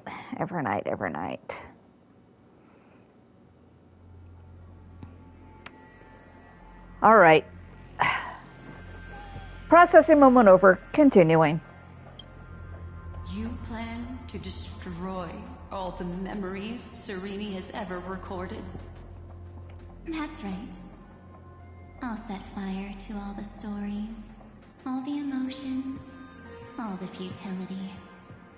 I'll turn the garden's conspiracy to dust.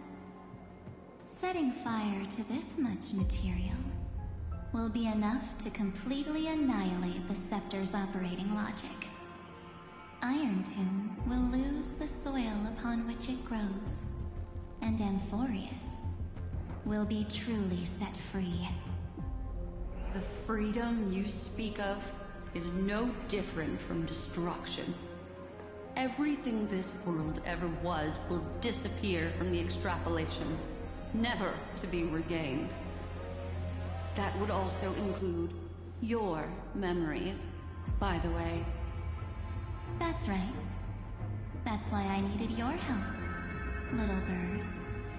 The more we walked together, the more I was convinced that you have a beautiful Dharmakaya. It fits me very much.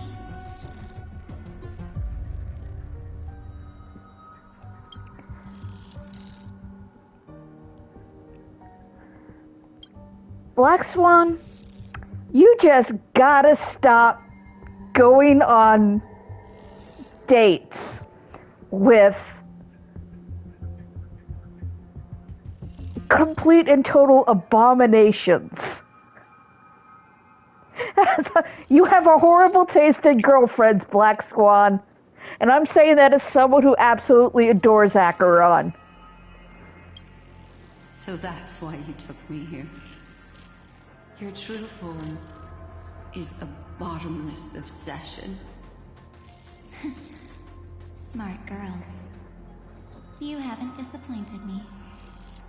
This avatar is but a shadow cast by the candlelight. Discarding it invokes no feelings within me. What I must preserve is only my wish. My wish to kill the Path of Remembrance. March 7th will not find peace as long as they and their fanatical henchmen exist. The road ahead is still long, and she needs a guardian to stand by her side. You are my best choice. Allow me to refuse. That duty seems far too heavy. Resistance is pointless, my darling birdie. I will personally plant myself into your heart. And once I've calmed down those two, I will head into reality and find the true you. So, that wasn't enough to fool you? A genius's mirror trick and a protective mechanism of the erudition? Is that right? Those layers of security do make things a little difficult.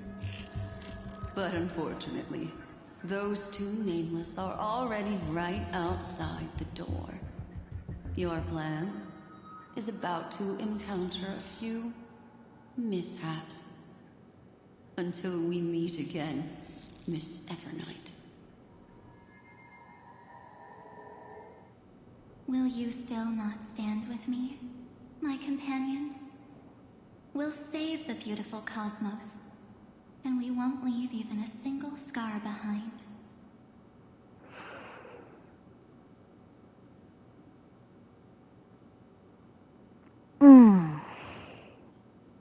So many good responses.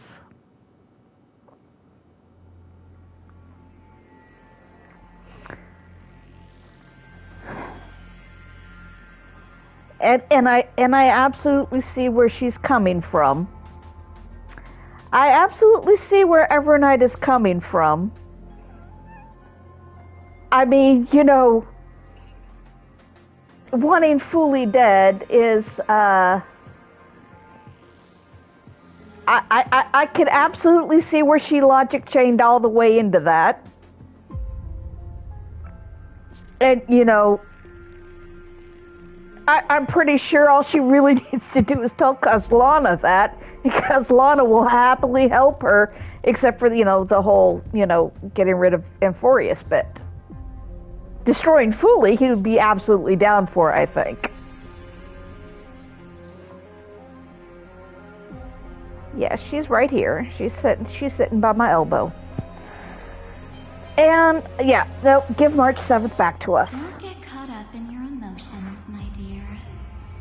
The hero's journey in this world is just a narrative embellished with memories. Its essence is nothing but a string of zeros and ones. For your own sake, and for the sake of March 7th, I think my choice is a very reasonable one. Come. I hold the core flame of world-bearing. Just fall asleep, and we'll save the cosmos. If you honestly thought we would agree with you, that just proves you don't understand March 7th at all. Seems like I really can't get along with people like you do. But in order to make sure you can still embrace tomorrow and continue this carefree journey, some memories must be set on fire as the sacrifice. What can change a person's nature? Is it memories? Unfortunately, the result is just the opposite.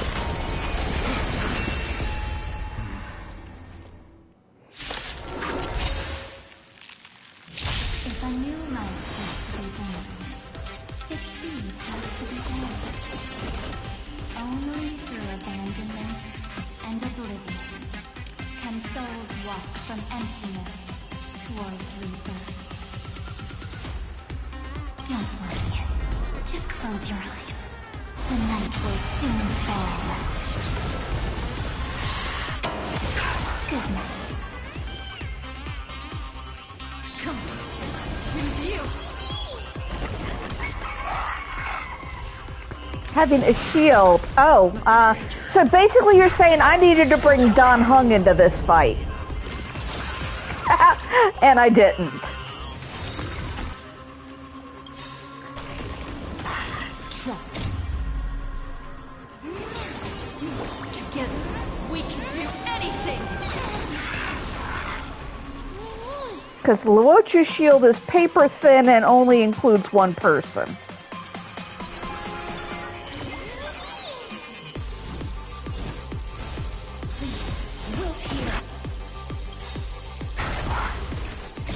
Embrace new life, Pox.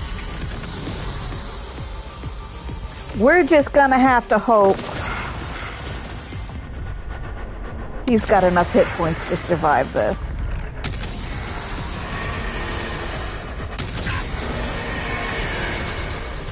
I only wish that death may protect us.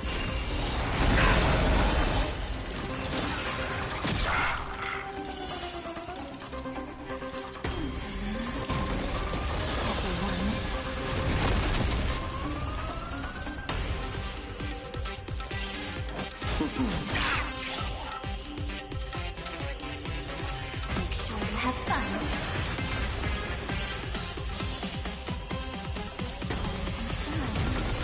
Time to wake up.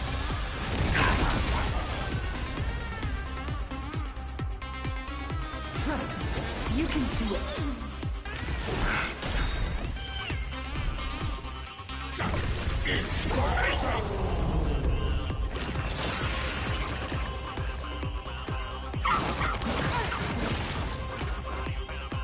Ouch.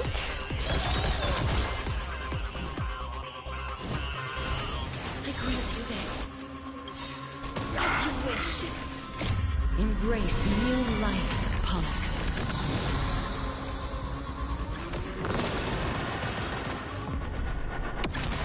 Oh yeah, the music is awesome.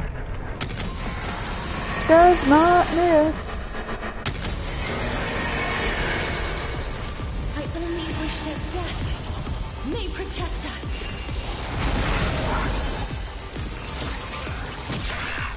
Allow me to see you off.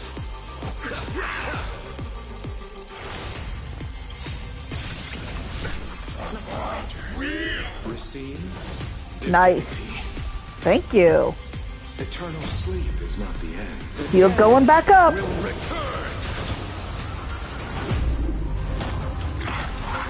That which is seized must be repaid. Ow. The Evernight draws near. Time going. Treat our guests nicely. I think I'm about to... Oh, if I go to second health bar, are we resetting? Yep, we're resetting the toughness bar. All that work.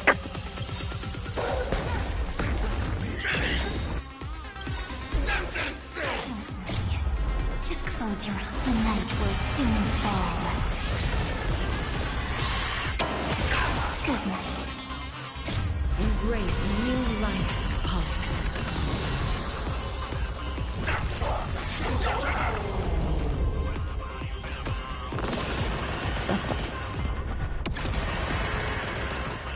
I summon Bahamut. I only wish that death may protect us. Let's face it, you know this is the only reason I pulled Castoris. She's a nice girl, but Don't worry. I pulled her for the dragon. Don't panic. I'm still here. Trust me. Together, we can do anything.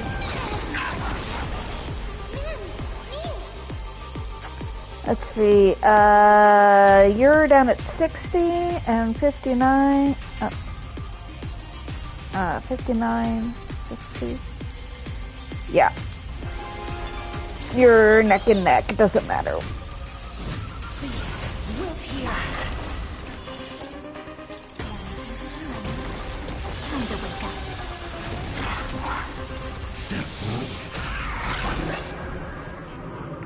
Take the highest damage. Alfshet.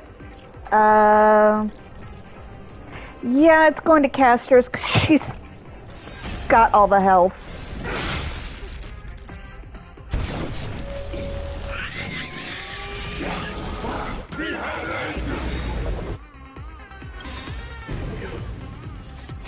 Embrace new life, Pollux. Yeah, I probably should have had a different team, but I used Don Hung for all of his bits, and this was kind of the Evernight bit. I only wish that death may protect us. Pity, you chose the wrong enemy. And if I use Evernight, that means I use Luocha. Abyss flower, bloom. I shall remember this warmth.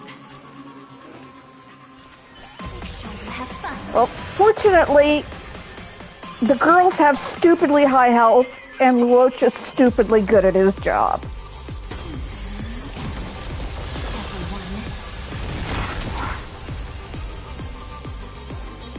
Alright. Trust me, you can do it.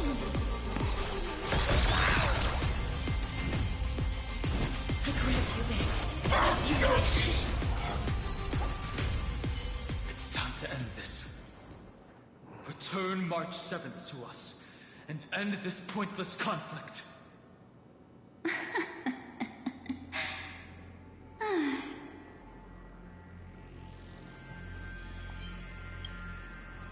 Don't get the wrong idea. I just need some time to deal with some unnecessary trouble. The encryption key written by those geniuses is already invalid. How about we play a game, dear? Don't worry, it won't take long. It's a simple multi-choice question. A or B? I understand it's too difficult for you to treat the Chrysos heirs as extrapolated data. Then why don't we assume for now that they're living, breathing humans? Now, the cosmos will face an unprecedented catastrophe. And your choice will determine the fate of countless planets. On the one side are companions who've weathered every storm with you. They fought with everything they've got and obtained a 1% chance of victory. However, should you choose that 1%, there will be massive sacrifices, no matter the outcome. On the other side, there's a simple button. The Oblivion will burn away all traces of their existence, as well as your entire memory of this trip. But it will also halt the brewing catastrophe and spare the universe from destruction. Those who are to be sacrificed will be fully aware of the decision you need to make. There will be no concealment or deception.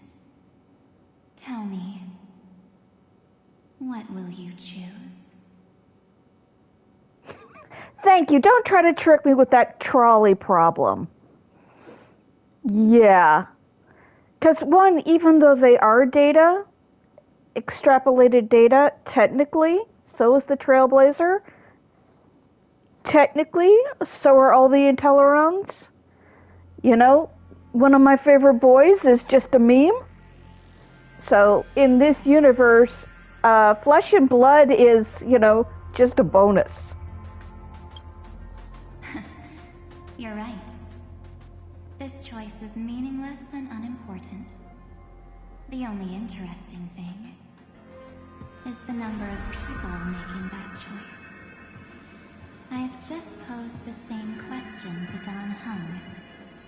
The answer doesn't matter. Let me see. Is this Trailblaze spirit truly as unified as you all claim it to be? Now, why don't you prove it to me? Wait! Cyrene? Another damsel in distress rescue plays out again.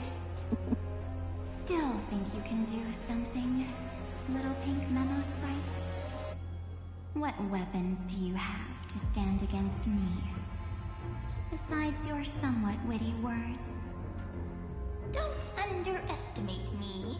Besides my charm and eloquence, I can stir up ripples of past reverie. What? We don't have time for endless chatter at crucial moments like this.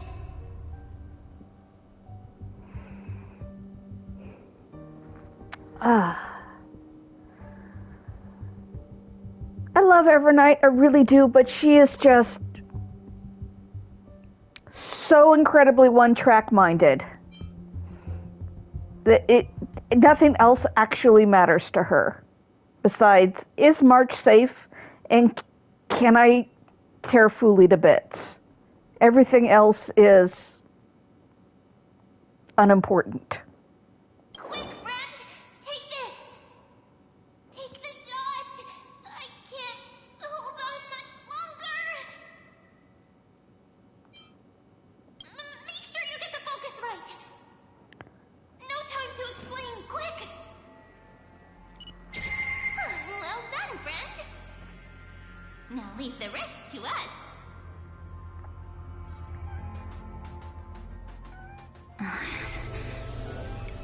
This is a light cone made from someone's memories. Oh, and there's a harmony entwined with it. Looks like someone's been busy behind my back. We meet again, naive me. I know you mean that as a compliment. But as for the word naive, I think I'll give you that one back. Welcome to Ides Elysiae, a small village shrouded by the veil of Evernight. Now, this memory will also belong to you. Let's give you a taste of your own medicine. With my home as the inspiration, I've created this maze. Hope you like it, Miss Evernight. Quite perceptive, little memo sprite. But with just you and that Harmony's little birdie, thinking you could trap me? That's a bit of a stretch. So, tell me, what role did you play in all of this? I really didn't think that this other me would be this strong. But at least when it comes to brains, I've still got the edge. My brilliant plan? Bet you never saw it coming.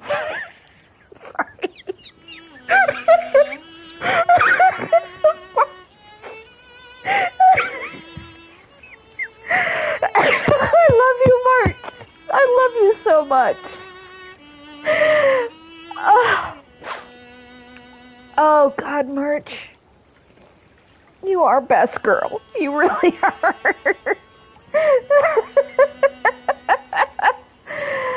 Oh, God. It hurt for a moment.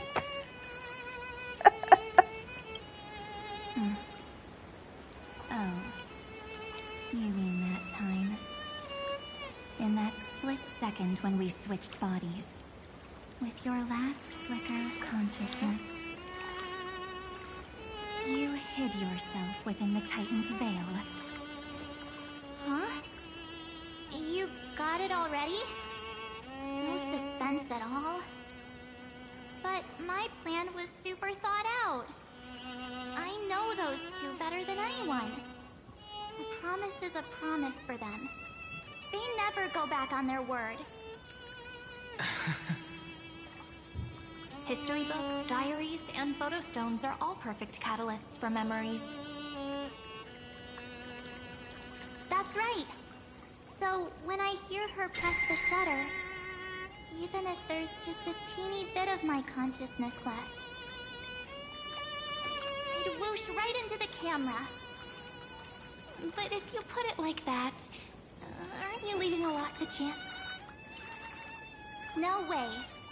She will definitely be snapping away all over Amphorius, because she promised me to take photos. I'm guaranteed to run into her eventually. She was right.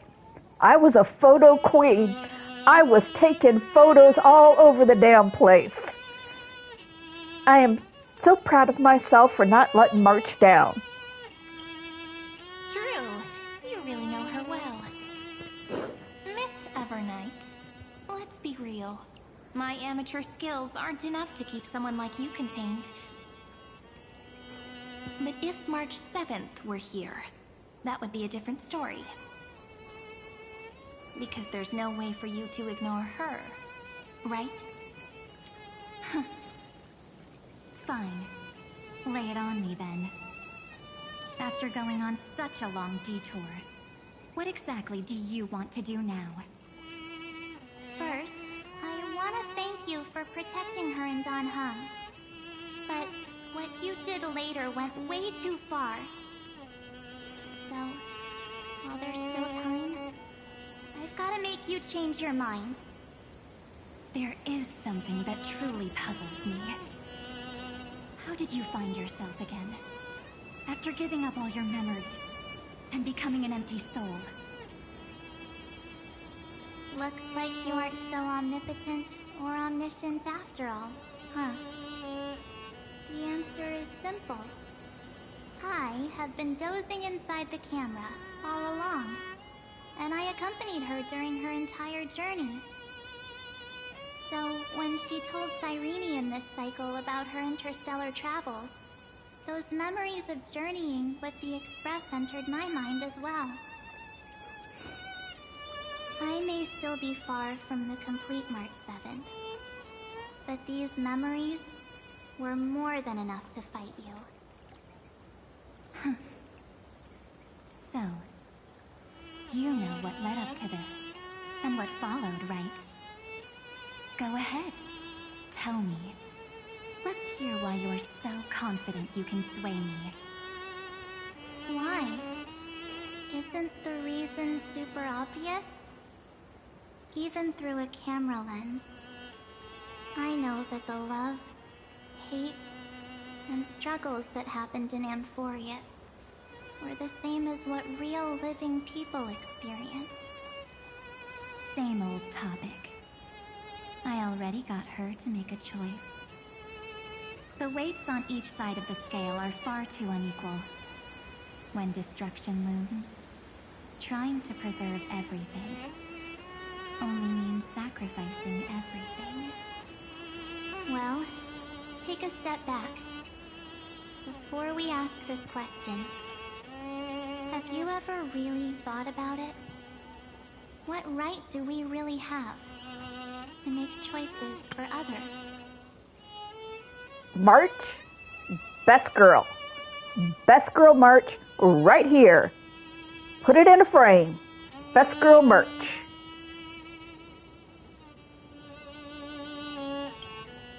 If the cosmos were nothing more than a bigger Akama, ruled by a so-called imperator, maybe then she'd have the right to weigh both sides and decide for us all.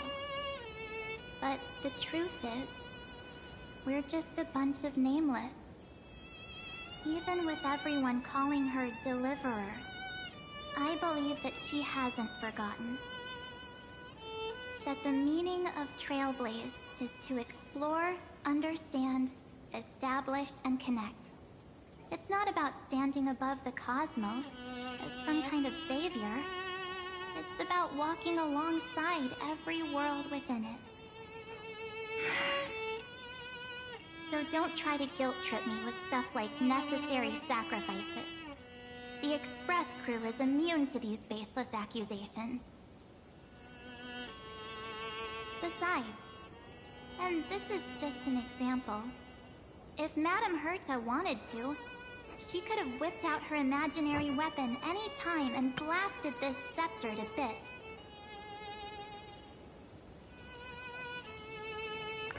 March just made an incredibly good point, and I really hadn't thought about that until this moment, but yeah. Hurt is trying to resolve this the hard way. Technically, yeah. Since she knows where the scepter is, she's got Screw'em, and all she's really got to do is tell Polka. And then Forrest would just be gone. And Forrest would be absolutely smithereens. She's trying to salvage this. Because, according to your logic, the lives of a few nameless are nothing compared to a Lord Ravager's potential threat. But that's not what she did. You wouldn't have liked it either, would you? I figured you out a long time ago. You've got a fatal flaw. A weakness. In the shape of me. You've got such incredible powers. But you still kept your promise to me. That only means the sole motivation behind everything you do was just so I can keep traveling. You're not as naive as you seem, are you? In that case, I can prove it to you. I won't answer for someone else, but for myself. Here, hold this. An empty spirit. If you want to seriously think about it, this thing actually counts as my body right now. It's adorable, March. You are the cutest jellyfish. These memories are all drawn from the camera's photos. In other words, from my journey of trailblazing.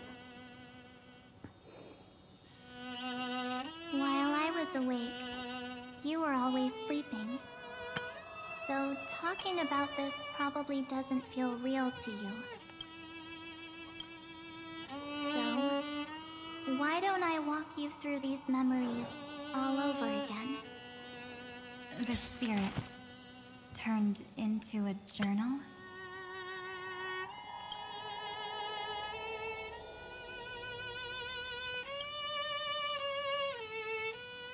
Yep, that's what memories are. You don't know where they are, and you don't know what you actually remember. But when you need them most, the forces that have once changed your soul are guaranteed to appear again.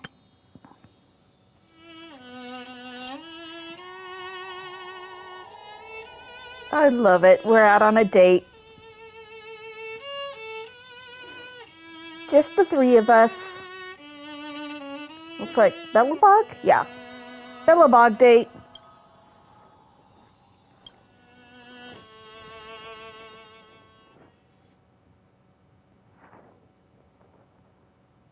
So, how was your first Trailblaze journey?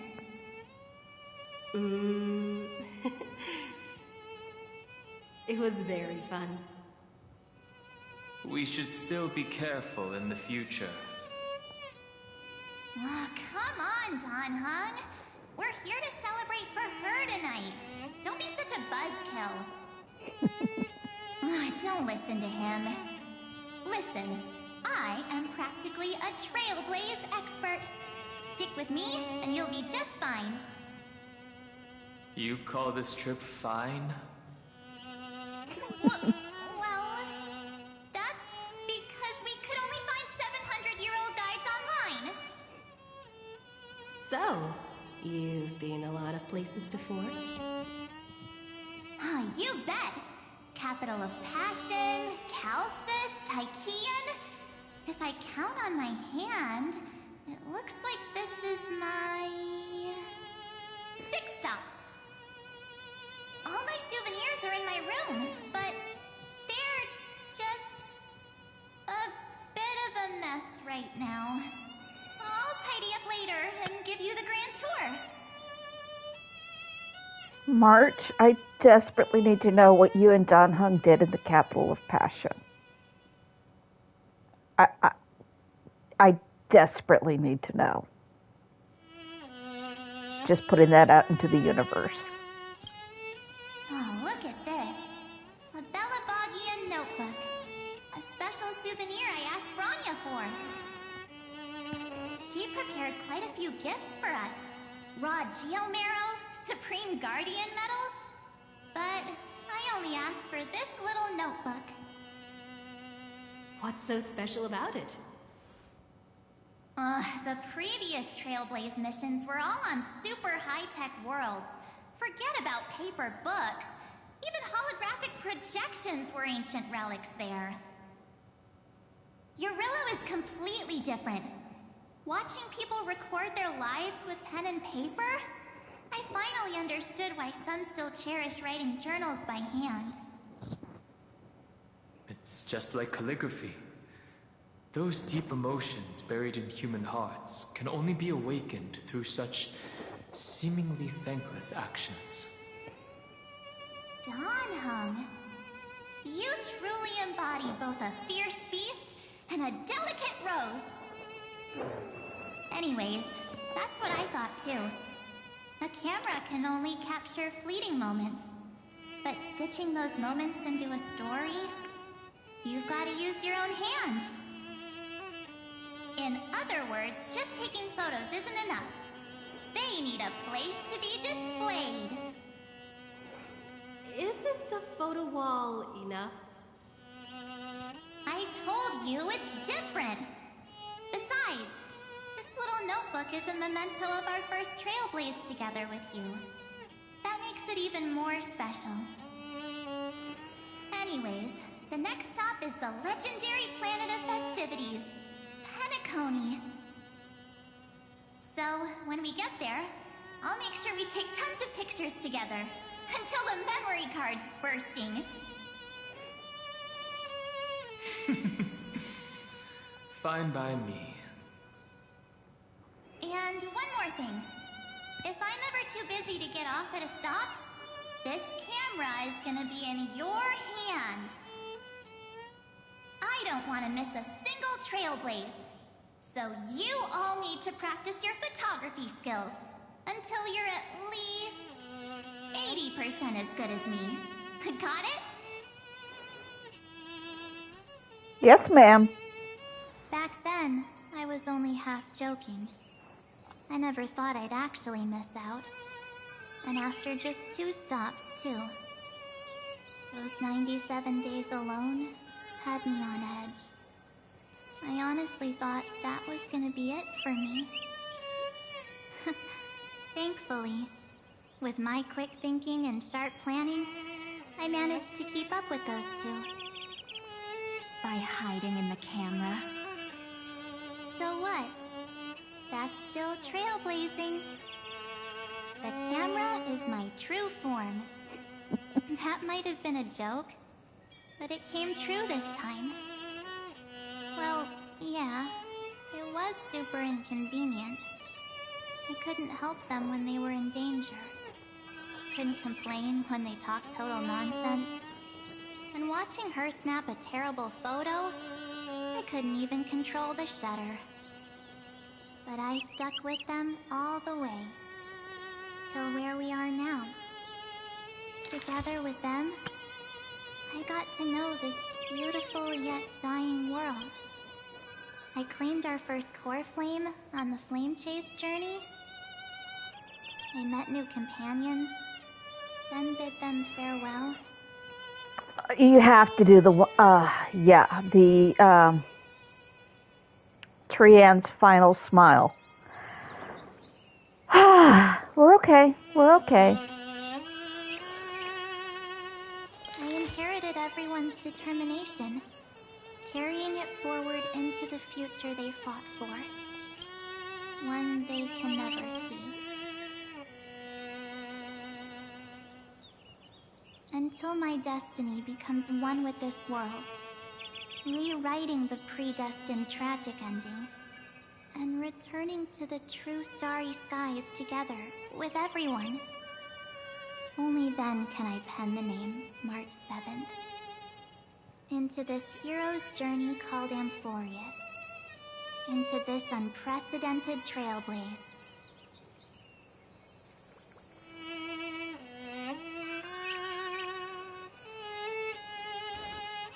Looks like our Trailblaze in Amphorius is coming to an end. While we still have time, shall we pick out some materials for March's journal?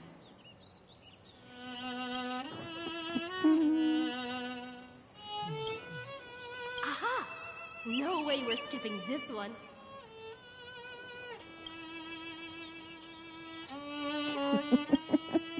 Huh? When did you take this? Wasn't the storage card full? I still had my phone. Scared now, Dawn hung the seal head. The first seed competitor with the ghost seal in the super duper fun seal slammers.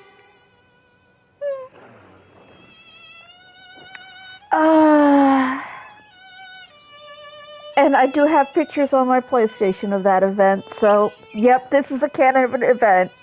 We took those photos. I'm against including this photo, but suit yourself. I just think that a travel journal should mainly focus on documenting local customs and culture. And we did local culture of seal slamming, and you even wore local attire for it. Akama, Castrum Krumnos, the Grove. These shots are all pretty great. I have to say, your skills are almost on par with March's now. That's how awesome I am. Oh, right! How about this one? The Veil of Evernight. Oryx, the Titan lurking behind the mist. Pretty epic, right? Is that actual mist, or just motion blur from your shaky hands? Hey, that was a super tense moment. I only had the chance to take a quick one. We're lucky to have anything at all. I love these three. I love these three so much. Huh? Ooh.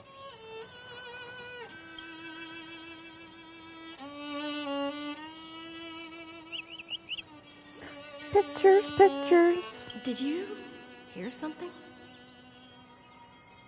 March 7th? Perhaps the photo captured a trace of time's divine power, which replayed echoes from your memories. All right then. Let's keep going. If March were here, she'd definitely have plenty of great ideas.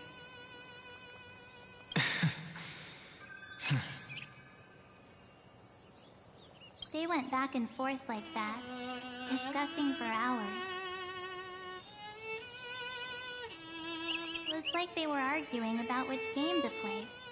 How to sneak midnight snacks from the dining car without Pom-Pom noticing. Or who was gonna wash Miss Himeko's coffee cup. Just like every other night on the Express. They've always been by my side. No one knows about my forgotten past. But no one holds it against me. That's because... We can't go back to the past and make better choices. But at least we can do better in the future.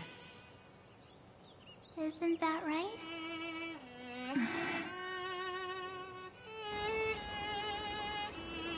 I still remember the day when you first put on these clothes and looked in the mirror. Your eyes were so clear. When all this is over, I hope the mirror can still reflect those same eyes. You're pretty naive, too. Always hoping that the mirror will show the most beautiful side. But you don't even trust the you reflected in the mirror. And if you keep trying to shoulder everything for me, then I'll actually end up as a wallflower, waiting forever for my turn. Yes, I get it, March 7th. I only have your memories, and you have always been the me that I wanted the world to see. Just hearing those words from you makes me feel super satisfied. Well, I've appealed to your emotions. As for reasoning with logic, could you help us out here, Cyrene? I'm here. Finally my turn to shine, isn't it? I mean, if you want a logic appeal, we go with the fact that Finon Castellana is carrying a literal piece of Nanook inside of him because he hit a god that hard. We want that on our side for what's coming. Miss Evernight, you've been so fixated on your targets that you probably haven't even realized that a massive variable has emerged in Amphorius in this cycle. Amphorius is about to be destroyed. There's no time left for pointless debates. There is only one law I want to overturn to aid the final battle of deliverance. So I will only offer the life of one demigod.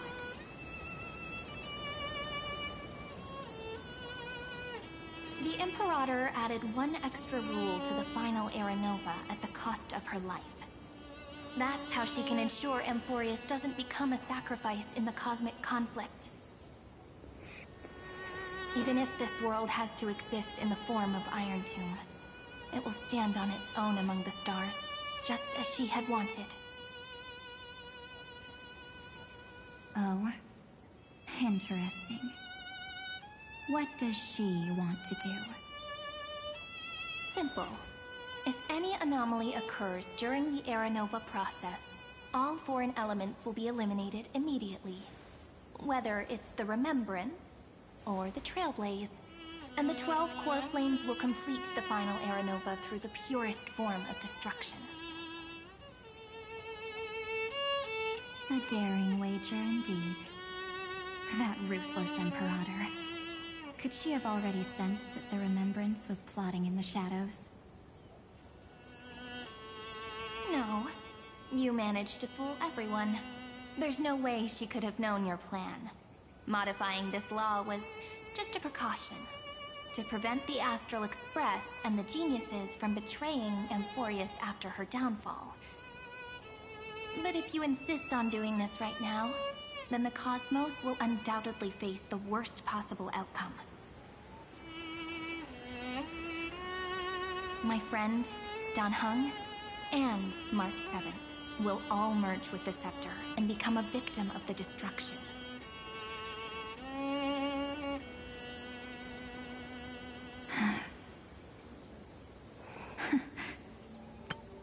Oh yeah, no, yep, that just hits her right in her prime directive.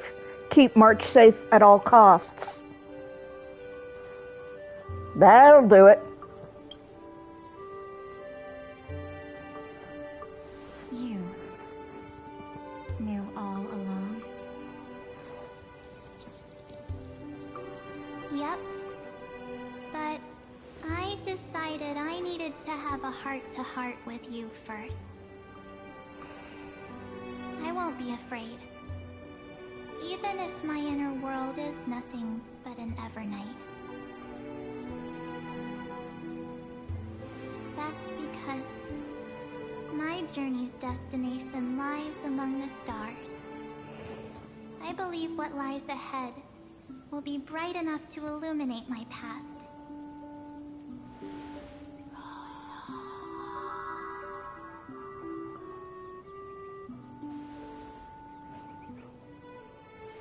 Thank you for your coddling. But please trust me and leave it to me. Both my past and that obsessive oblivion will help me become even stronger than her and Dan Heng.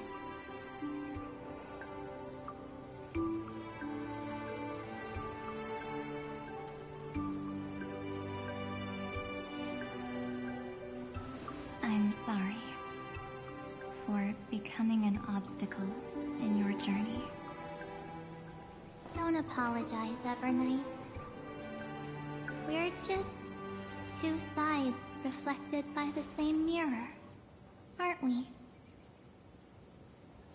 So, when we bid farewell to our division and become one,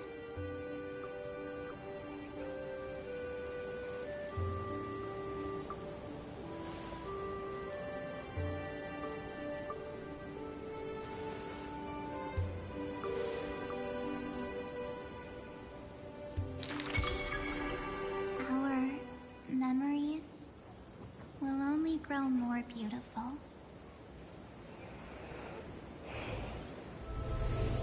Many thanks, Mr. Sunday. Are they in this memory zone?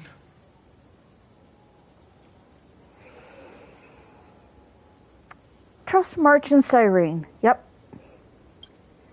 Yes, but we can't let our guard down. I knew you would say Let's go that.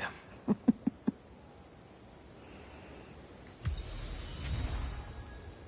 them. Ooh, I definitely need to go and check that. Alright. I don't think we're gonna... Unusually quiet here.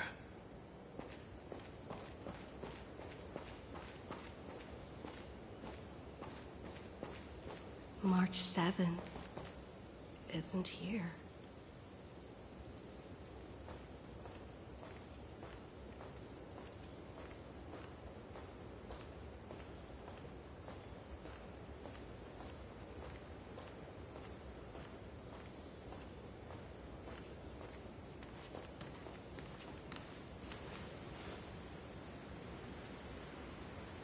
Get ready. We can't give her any chance this time. Three of a kind. Two pair. Ace.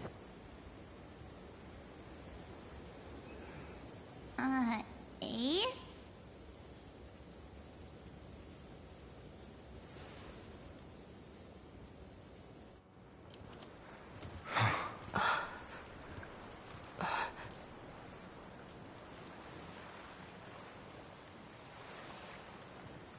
March?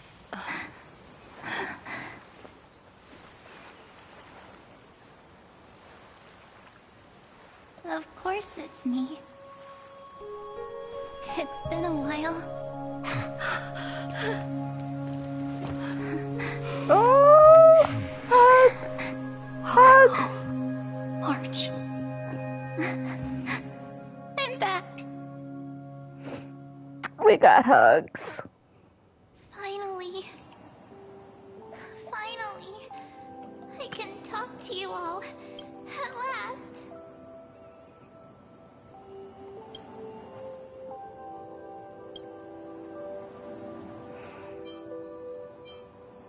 Yeah, don't cry or I have to start telling jokes.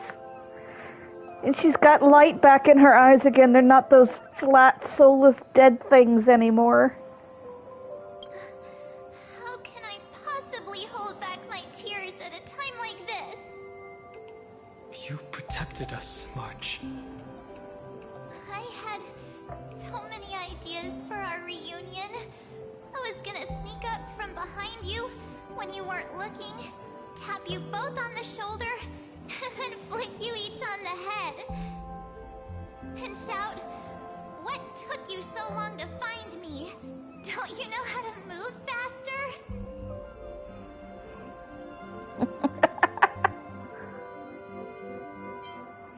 Yeah, no, I'm not crying, March.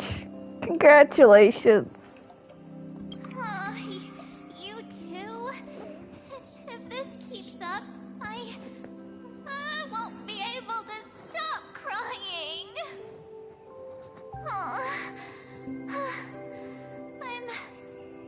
I'm just so happy. We both know that you've been by our side this whole time. This Trailblaze journey wouldn't be complete without you. We'll not only trailblaze into the future together and save the world, We'll also return to the Express together and head towards our next destination. After we complete this Trailblaze, let's hold hands and head home together. If a new life is to be born, its seed has to be dead. March 7th. When you bid farewell to your past and are born from the six-phased ice, have you thought about the version of yourself you want to see in the mirror? As of now, I have no intention of making choices for you. You've already decided on your next destination. So, let me exercise oblivion one last time and wipe the name Pure Child of Anathrava from your mind. Okay. I need to. Okay, Evernight. I see what you have put down here.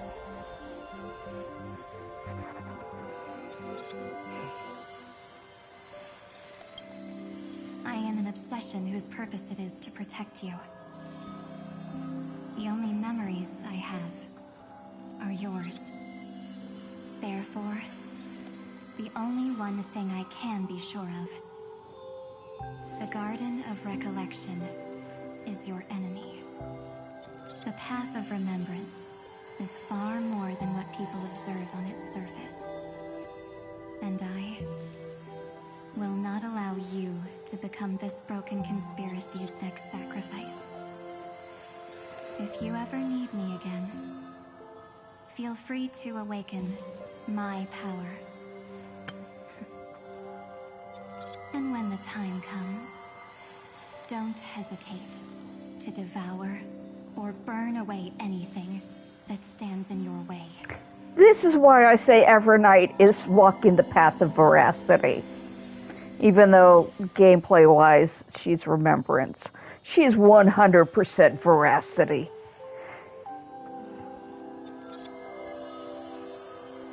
If she was ever dropped in Final Fantasy VIII, she and Eden would get along like gangbusters. And probably have an eating contest that would destroy the world.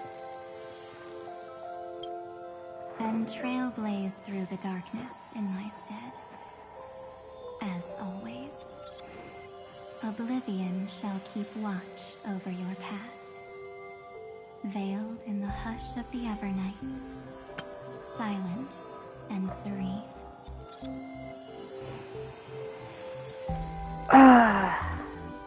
Where is Gallagher? I need to pull Gallagher out of his little hole in the Memoria that he's sequestered himself in Penacony. My dude, you're only as dead as I say you are.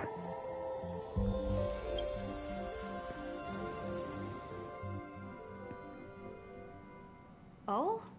The chronocognitive anchor readings? They actually pulled it off. Not too shabby at all. They got the first genius. Then they put the garden in its place. This chapter in trailblazing history may not be the last of its kind, but it's certainly the first of its kind. We couldn't have made it this far without the wholehearted support of the two geniuses. And next, we'll be facing the Lord Ravager as they break free from their shell. Let me give you a warning. The backdoor screwy setup in the Era Nova system can only get you as far as breaching the core of the scepter. Nothing more.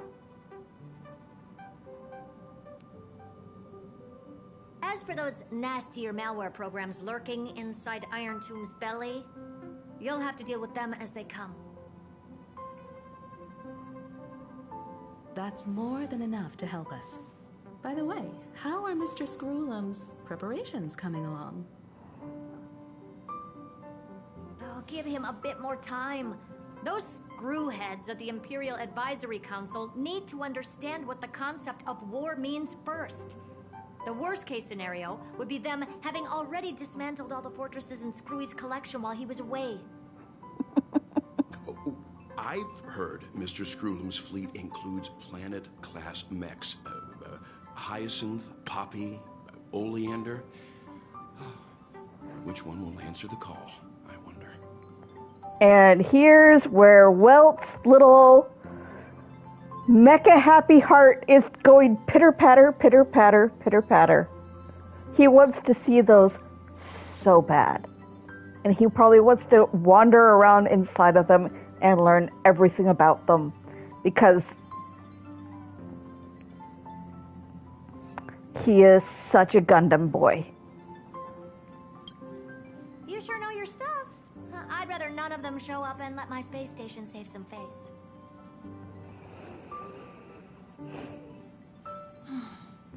The memory of this decisive battle is bound to be absolutely magnificent, isn't it?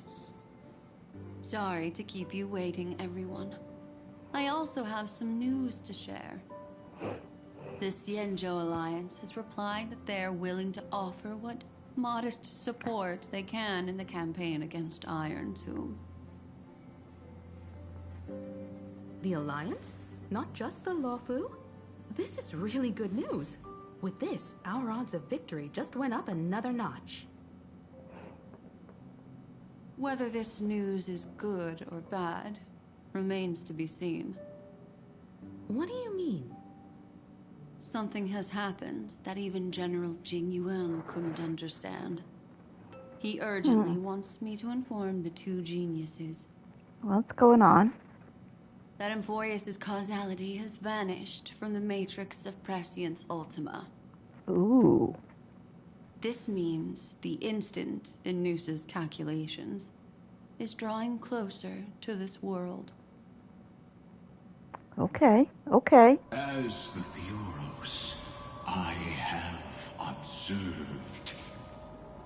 The night has faded away, and what I have created, I will destroy. This starry sky will return to freedom and chaos, just as it was in the beginning. Confident, aren't you? But from where I stand, it seems you've run out of options. When the Deliverer and her companions fully uncover the secret of the 13th Titan, that is the moment your schemes will come to ruin.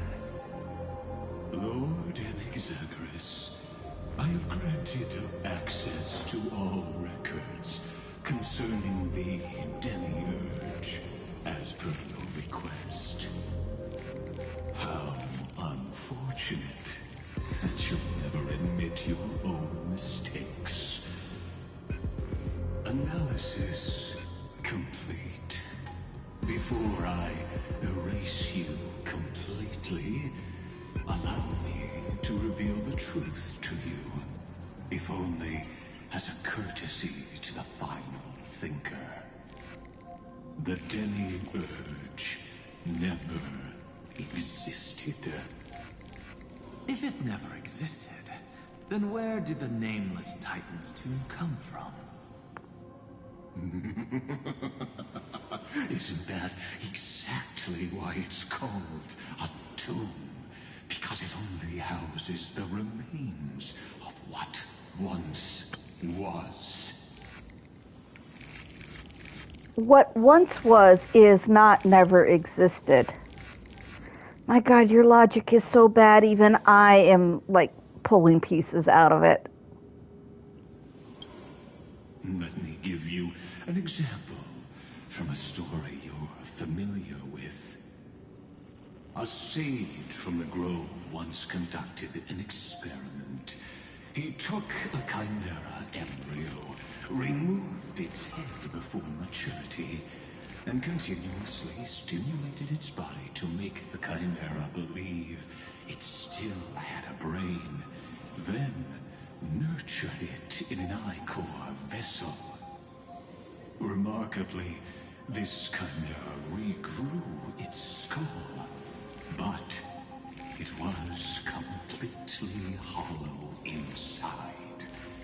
had reserved a space for a brain it never possessed. The experiment was over. The sage had assumed the shell would perish once the stimulation ceased. Unfortunately, he was wrong.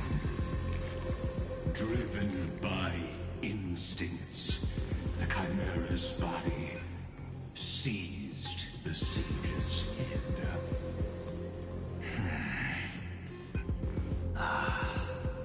So that's it. I was stuck in a flawed line of thinking.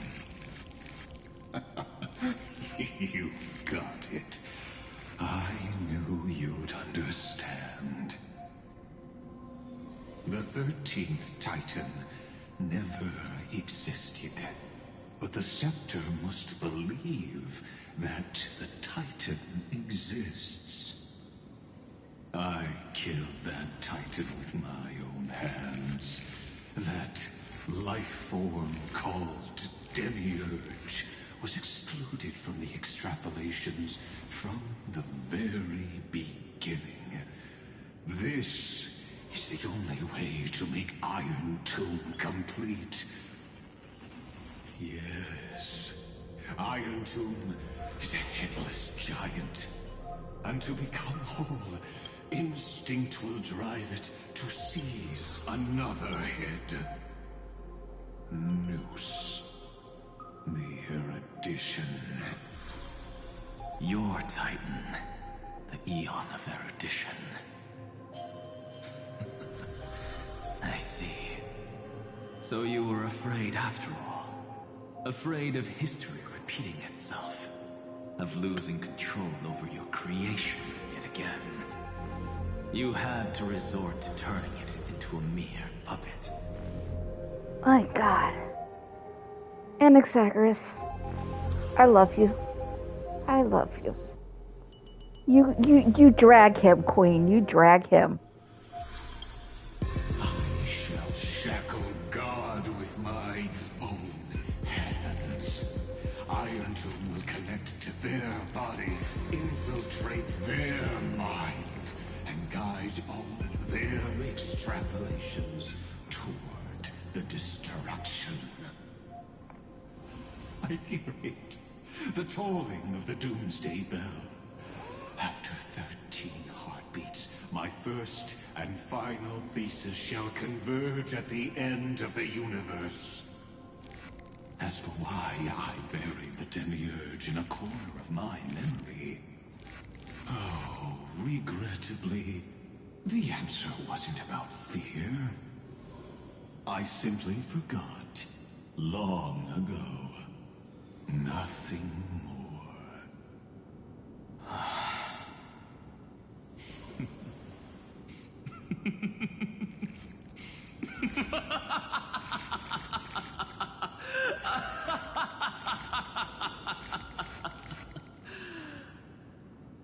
Your laughter is but a helpless sigh. Helpless? What a joke. You merely created a false god. But Amphorius has long since written deicide into its fate. The final Era Nova is at hand. Why don't you wait and see? The Deliverer, myself, and this world will together prove that the original Newspore, the ultimate truth of the universe, is anything but destruction. See you in the next life, Sage. If there's even a 1 in 10,000 chance your conjecture's correct, then, in the name of genius, I shall most certainly witness its failure. All shall bid farewell to one, and that person alone will witness the miracle. Such is the will of fate.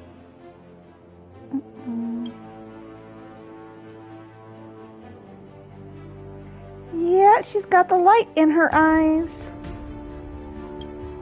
And Danny's got his tail back on. Yeah. She's much nicer with a little bit of sparkle and life in her eyes. But this time, it will be the final flame chase journey. The epic with endless cycles is about to end. The extrapolations of the erudition, the core flames of the destruction, and the textures of the remembrance. The three paths converge once again at the world's end. And the Trailblaze will write a new beginning for this world. Not only that, we'll also carry the history of all 30 million recurrences into the new world with us. It wouldn't be an exaggeration to call it a miracle. This miracle wasn't created by just one person. Finan would have long been consumed by the core flames if he hadn't chiseled his companion's dying wishes into his soul.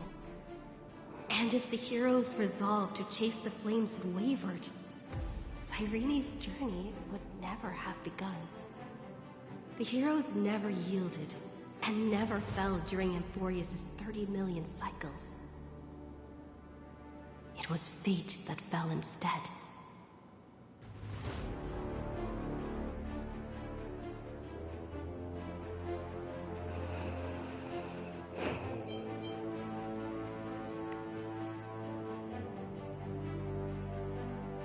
I'm curious to see how they're going to resolve 30 million recurrent memories.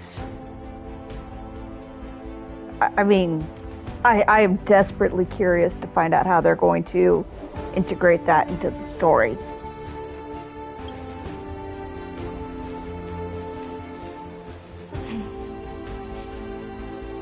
I know you're watching, aren't you? The original Talia.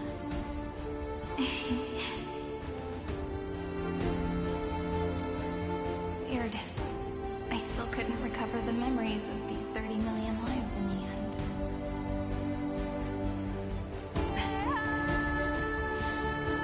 But that doesn't matter anymore, right?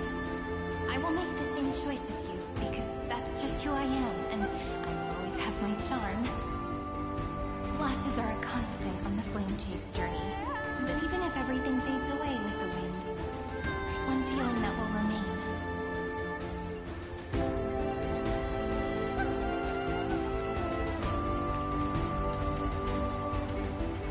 Love will always exist, right?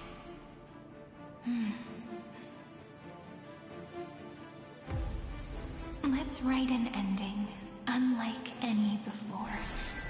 For this world we so deeply love.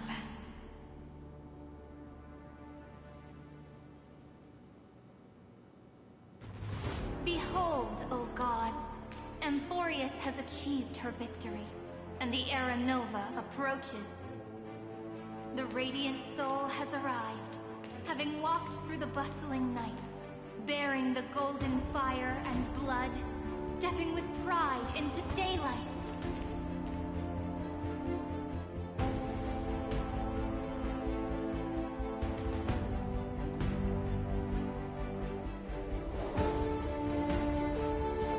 Emphorius!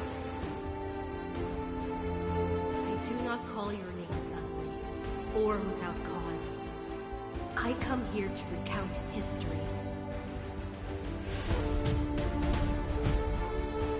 In this world, they fused burning golden ichor into their bodies.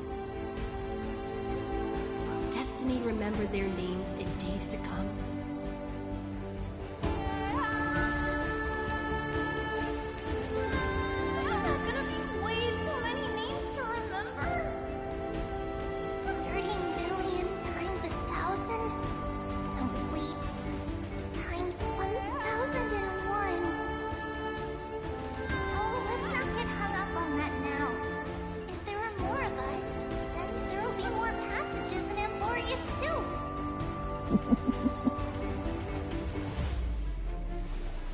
Together, let's reach the end of the west wind where flowers bloom in spring.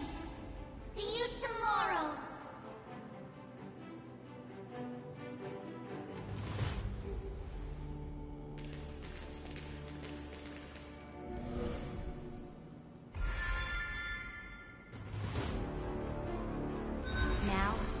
people of this world will no longer be bound by a single rule, but will make their own laws. Though the Imperator's figure may seem rather small against the stars beyond, she will suffice as the cornerstone of the world and become the foundation of the greatest empire. Looks like this will be a feast that never comes to a close.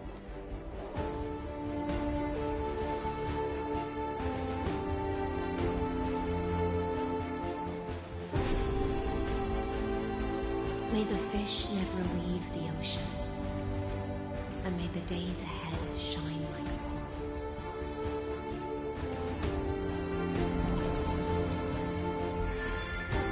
May the gentle sky watch over all beings. There'll be no more distinctions of status or rank. Only you, me, and everyone share hers. Reason or defects, they will all be sown by my own hands. If there's anything else to say, I urge future scholars not to put me on a pedestal. Just make use of what I leave behind. May the new born dawn keep the world's eyes ever bright. Their defiance may be bitter. Romance shall never perish.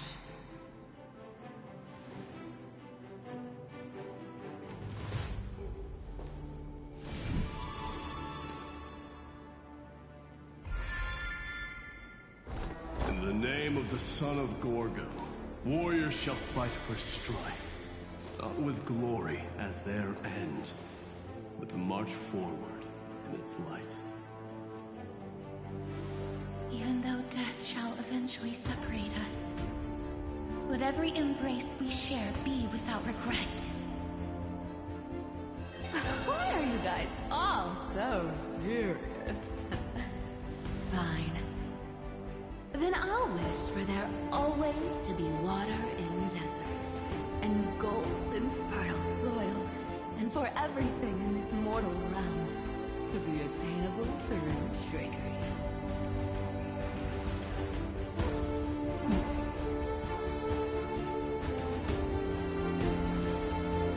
Cypher Hun, you and Adventuring are going to get along so well.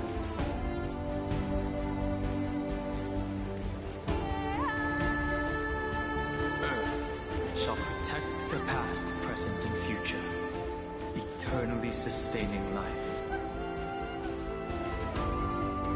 Is it my turn? Then let time watch over the past and guide us to the future.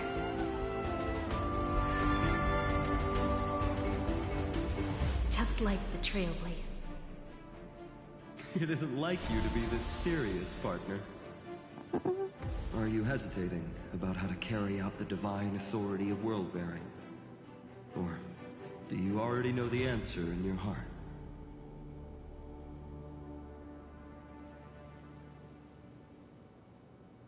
That's right. Just keep moving forward. In your own way. Bring a true dawn to Emphorius.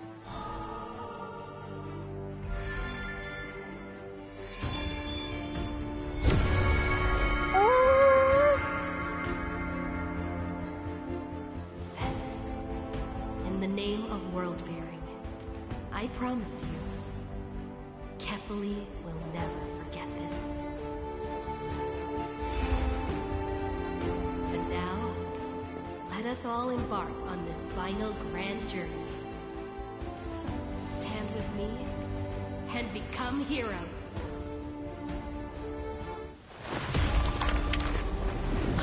Turn over this nearly eternal page.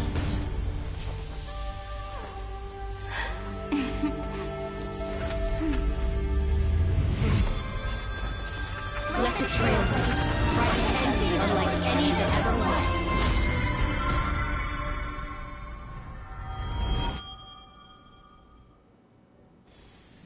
In the legend's ending, the world was pure chaos. Then the gods cast down the core flames, and the Titans were born within.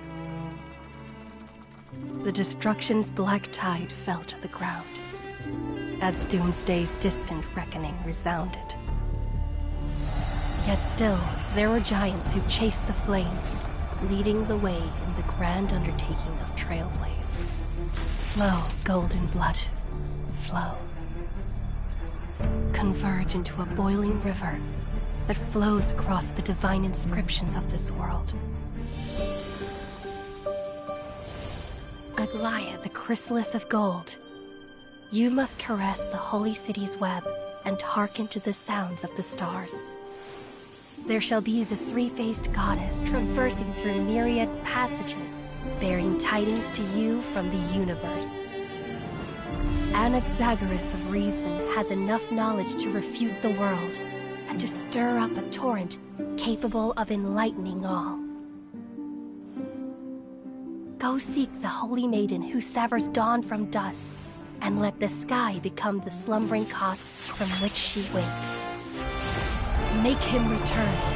Mightylos, the lance of fury, pierce the enemy's king with Kremnos' heroic souls.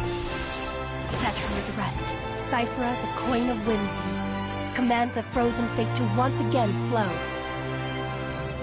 And that hand of shadow Castoris, the master of the River of Souls. She has been granted the right to embrace and warm new life. Now blossoms at her fingertips. You will hear the chalice of plenty reverberating through eternity. You will see the Veil of Evernight visiting before the break of dawn. Until the journey's end, when all beings reach the end of the earth. And the nameless new king ascends the throne alongside countless heroes to embark on the grand mission of deliverance. I have witnessed the distant past, where the blazing sun once etched the footprints of humanity. The children of humanity, known as the Chrysos heirs, have restored the gods' core flames and once more upheld the world. Losses are a constant on the flame chase journey, among which even life itself holds little value. Therefore, we cast even ourselves into the flame, only to inscribe the opening stroke in the poem of creation.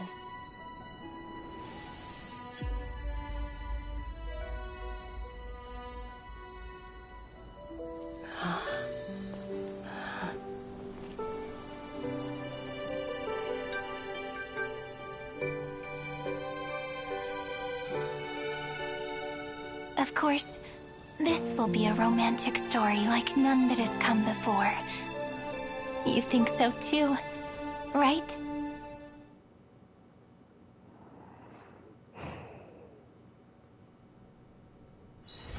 It's still early. Where to now?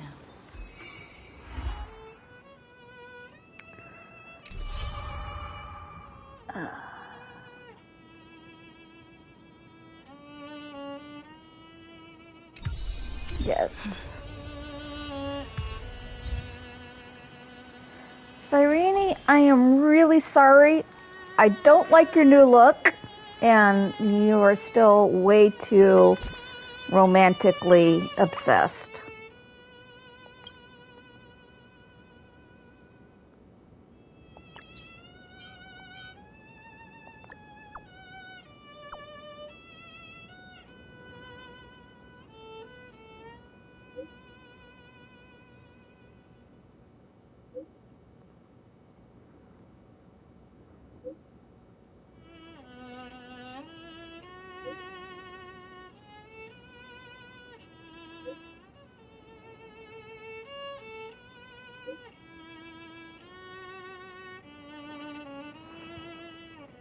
Okay, thank you, Cyrene. Alright, so before I finish this, I'm going to do one final as I've written to catch us up to this, and then I will call it.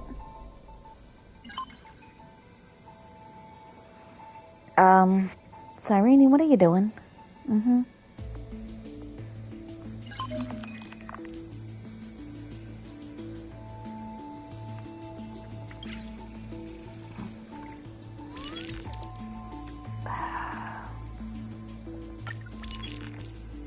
Okay, we're not doing this right now, Cyrene. We're doing the Saga of Heroes.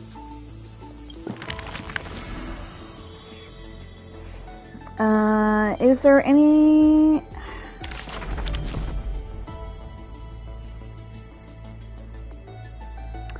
I have watched her beta. I have watched a lot of her beta. And essentially, it's one of two things. She's very good for all the Chrysos heirs. If you are Remembrance. So basically, if you are Casterus, Evernight, and Hyacinth, she's going to work awesomely well. She does really great things for like Maide and Anaxa, but because of the way her ult works, she completely sucks at energy generation unless you have Remembrance characters, unless you pull her E2. Once you pull her E2, that fixes almost all of her energy generation problems. So it's either pull her for Casterus and Evernight with Hyacinth, or pull her because you like her, or pull her E2, and she will make Mighty pop off like crazy at her E2.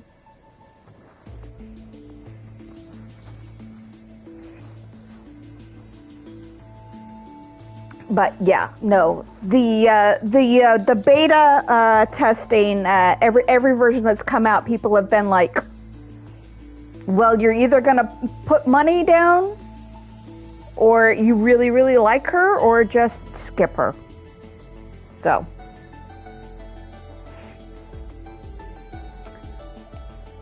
And just get ready for the fact that she has an ult that is incredibly extra, and is based off of the fact that her adult form, the one that we see here, is based off of a Honkai Impact 3rd character that everybody loves, Alicia. And so it's like, if you really love Alicia, then you have no problems with Cyrene, but I've never played Honkai 3rd, so I don't know Alicia. And so I'm not excited about the fact that they're bringing Alicia into the game as Cyrene. And, yeah. So, just word of advice. She's going to be good. She's going to be a very good support for all the Chrysos heirs. But she's going to be slow unless you have her E2. Or you're running a full Remembrance team. Okay, hang on. There we go. That's what I needed to do. Alright. Now,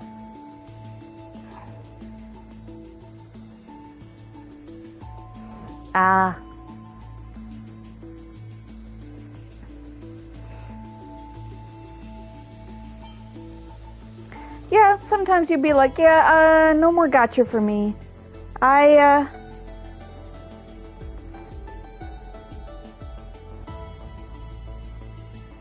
can definitely respect that. Okay. Doing this, and then I'm going to call the stream.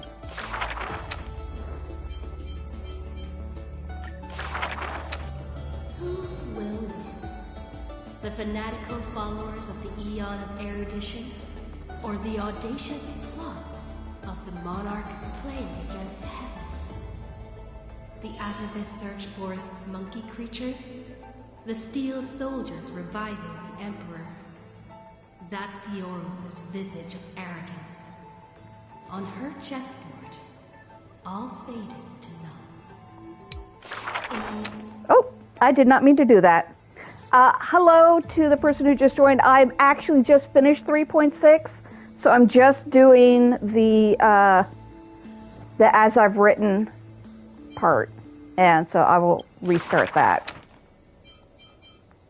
I'm just doing the as I've written, and then I'm actually calling the stream. So But I've got the whole 3.6. I basically just ran all the story. So you just showed up at the very end. But thank you for coming. Who will win? The fanatical followers of the Eon of Erudition? Or the audacious plots of the monarch playing against heaven? The Atavist search forest's monkey creatures? The steel soldiers reviving the Emperor? That Theoros's visage of arrogance? On her chessboard, all faded to none. In the name of Amphorius, I will grant freedom to blind faith. The monarch stood before the inorganic throne, driving the scepter into the Emperor's vacant gaze. Even the gods beyond the sky shall crumble like the Titans, as she swears to seize the glory of conquering the stars. Who will win? The immortal faithfuls of the Eon of Abundance? Or the storms dancing between the chess master's fingertips? The pawns slay the birds. The horses trample the wolves. The chariots smash the trees. And the queen severs the head of pestilence. In the name of Amphorius, I will grant immortality eternal rest. The Cienjo lays forth the ocean's tribute, which the monarch grants to her loyal Gladius. And upon that night's sorrow-marked visage appears a smile, precious and rare. Who will win? The raging waves of war from the Eon of Destruction, or the sharp blades of the Empress that has never tasted defeat? Even in the face of the power that swallows the stars, neither monarch nor subject faltered. They would prove their golden blood outshines the lifeblood of the gods themselves. In the name of Amphorius, I will grant destruction to the destruction. The monarch's core flame supplants the flames of annihilation. Soldiers drink deep of the golden blood of the blemished one. She has slain the wellspring of tragedy, once again usurping destiny's crown. Who will win? The light of the esteemed gods beyond the sky, or the core flame lighting up the world in the Imperator's heart? The fury of the stars surges headlong, boiling at the edge of the galactic empire. Mighty factions thrust into her realm, yearning to seize back the splendor of old. In the name of Amphorius. Stellar winds scatter the enemy's remaining ashes, as golden blood once again congeals into familiar epitaphs. The master of the infinite cosmos lifts the edict high, declaring to her boundless, ceaseless realm, I shall conquer the heavens, and all stars shall submit. Chuckling, the Imperator tosses her final pawn, her previous delusions withering away during the game. She wiped off the formations that were purely imaginary, and caught a glimpse of rust blooming upon the throne. On the night before the monarch faced fate, she left behind a grand dream of conquering the stars. In time, she shall become but a humble pawn, so that this grand illusion retains a sliver of truth. This world's game is nearing its conclusion, but in the distant future, for the raging and burning ambition, For the flame chase through 30 million creations. For the Imperator's realm and all her citizens. Who will win? I will win. And Boreas will win.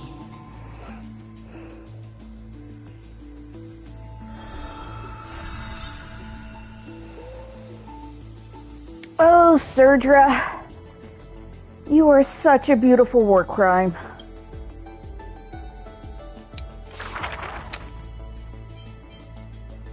And so I was say, you support women's rights, but I should also support women's wrongs. Ooh, alrighty, we're jumping right into a bunch with Evernight. Before arriving at Amphorius, our last stop was Don Hun's homeland, a place called Xianzhou. Xianzhou is just a general term. This starship is called the Luofu. I had some wonderful times there practicing swordplay. By the way, which is stronger, the bow or the sword? I'd say the sword. It can cleave a mountain in half. You've been watching too many Immersia. I've been working my butt off just to avoid using a bow. Come on, let's become weapon masters together. To master a skill, one must first find a mentor. And I ended up with 2 of them. So, sometimes I run laps, sometimes I lift weights, and sometimes I do both at the same time. Looking back now, those days were really fulfilling. No pain, no gain. Am I right? Between sword practice sessions, I occasionally hit up the food stalls in Arun Alley to recharge with some delicious eats. Master Yun Li was right. These berry pheasant skewers are absolutely delicious. Hard work pays off. This girl's been up at the crack of dawn every day, and finally defeated countless formidable foes. I can testify. March really did defeat countless training dummies. Those wooden dummies aren't exactly easy to break. It takes real skill. Every hero's story needs a villain. And when it comes to the great heroine March 7th's nemesis, it's definitely gotta be Scott. Rather than a freight skiff, maybe an IPC eco ship would suit him better?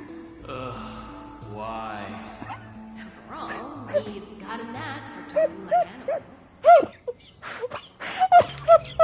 During the decisive battle, I defeated Scott with my epic move, Star Shatter Shard Supreme!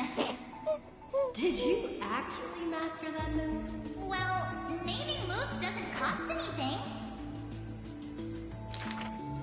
There's still some space left, and I just happened to find a nice photo. The floor is yours, Master Don Hun. Don't be ridiculous. It's clearly Don Hum's brother here. As I thought, March has some hidden powers there too. Okay, one, the absolute comedy of reliving how, we fed Scott laxatives and in the end made him bark like a dog. But now, too, though, Scott has now been immortalized in As I've Written, so part of this memory is now going to live in Amphorius forever. And I think, honestly, Scott would be thrilled about this. He would see this as a bonus. And maybe, grounds for promotion in the IPC. He's just that kind of... Hello, Kira. Okay, continuing. In memory of our first Trailblaze together. The 3 of us. On average, we got a wanted poster for every 3 planets we visited. If I could have used my hidden powers back then, they wouldn't have dared to draw me this ugly. Playing hide and seek with Hook was fun. Those kids under her command have quite the hidden talent. When both players in hide and seek are experts, it will turn into a contest of who can last longer without food. On the day the overworld and underworld were connected, I too took the first cable car. The seats were so hard that day, my butt was killing me. Let me teach you a trick. Just keep standing instead. Then how can you even call that sitting in a cable car? For the sake of walking smoothly towards tomorrow, we sealed away the truth of the decisive battle, along with our memories, in a box. The juice that day was delicious. I want to drink it again. Ugh, that's Jim Roger bread soda. And what's with that March 7th themed blue and pink coloring? That's just food coloring. Hey, you two! Don't ruin the nostalgic mood! Visiting Urillo again for the Soulborn Festival, I put on some pretty clothes specially for the occasion. Oh, look! Don't I look like a princess? So that's how you've seen yourself all this time. I want to change my clothes and become a devil too. Little ice bear. A sweet little Snow White ice bear. I wonder if it's found any friends yet. Hey, why don't we turn it into a universal social media star? That niche is already dominated by trotters. That big guy who once raised his fists against us is now the hope for Belobog's revival. Mr. Yang was practically drooling watching that. Too bad he wasn't there that time. Not necessarily. By next time we visit Urillo, will it have turned into an ocean planet? Then wouldn't those polar bears have to be renamed water bears? The data shows that Urillo's environment is slowly recovering, but the ice shouldn't melt too quickly. Time to remove those floaties from the shopping cart. Oh, you three. God, I love you three. You guys are just...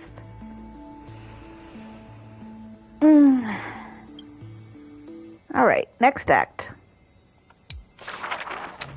I heard I was once frozen in this ice block, drifting all over the universe. That's one way to go on a cosmic hitchhike. If the conductor hadn't hit the brakes back then, I probably would have punched a hole right through the car, huh? Stop being dramatic.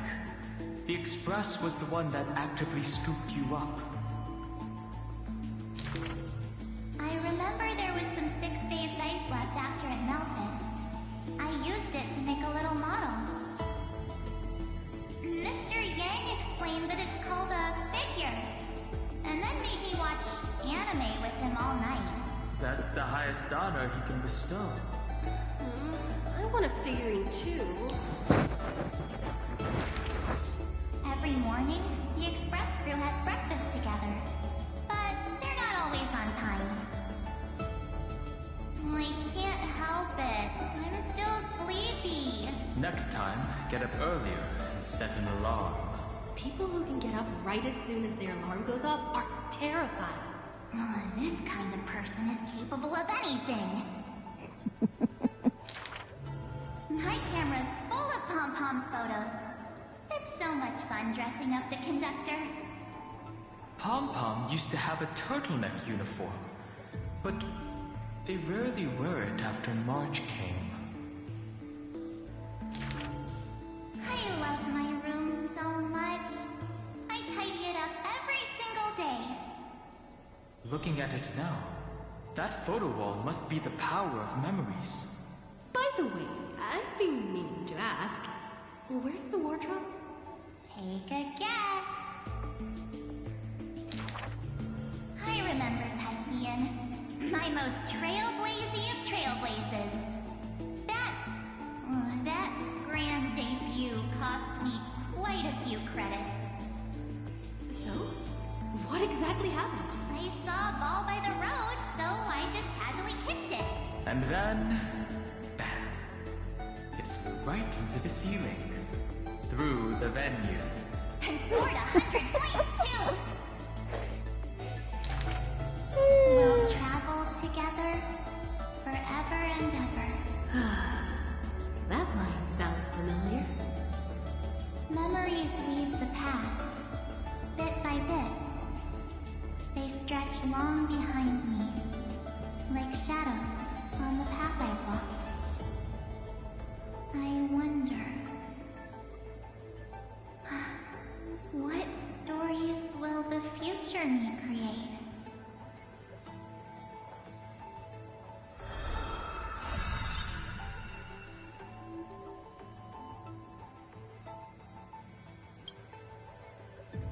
Okay. And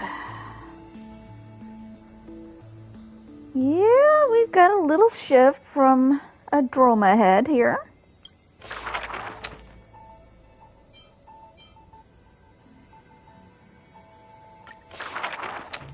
Another century of the Krytos War. Rust, wails, and the blood of living souls seep into the earth, into the giant dragon's decaying bones and flesh. The trembling bedrock is the giant dragon's eyes. They see Dromuses reduced to laborers and food. Mythical beasts turned into weapons of war. War and flames extinguish all their siblings. Yet the giant dragon is powerless, left only with bitter silence and memories filled with guilt. For Earth's trial is to bear the anguish of every living being that walks its surface. Upon the edge of doomsday, the giant dragon's will lay shattered, its scales broken. What greeted them is not a flower-covered Aranova, but a long-fallen black sword. Our strangers, please surrender the core flame for the dawn.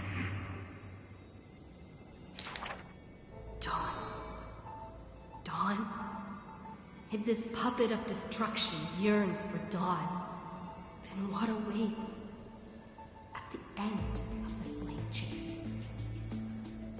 The torment of the Black Tide, the sacrifice of their kin. Is it an undeserved destiny, or merely a futile lament?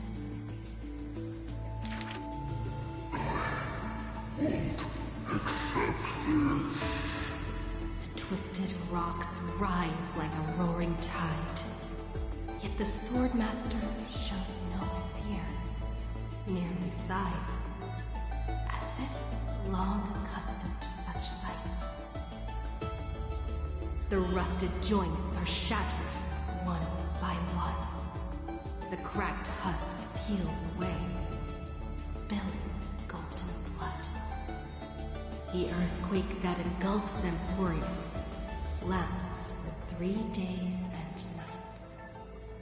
In its final moments of defiance, the giant dragon suddenly realizes this flame chase is nothing but the kindling of self-pity, the breeding ground for calamity.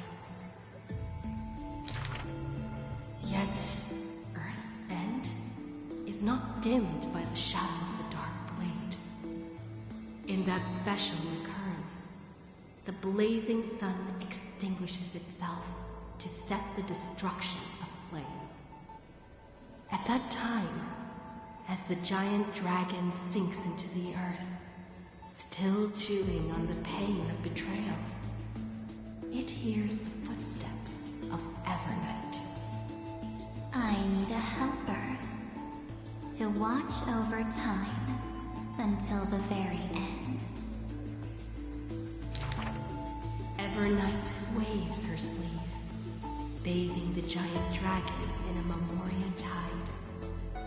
And so, the giant dragon sees the past and present of Earth, and understands that the starry sky is forever out of reach. The 33,550,337 eternal recurrence. The demigod Terravox phase their fall, using the tides of memories to dilute their existence, forging an arc with Earth's core flame. In that 1,000 years of defiance, heroes of golden blood meet their tragic end, while the giant dragon remains deaf to their plight, only silently gathering their exiled kin. The pact with Evernight is simple. Time would erase the pain of Earth and cradle it in peaceful slumber among its own. And Earth shall become Time's ally, for it alone can keep watch until the end of the world.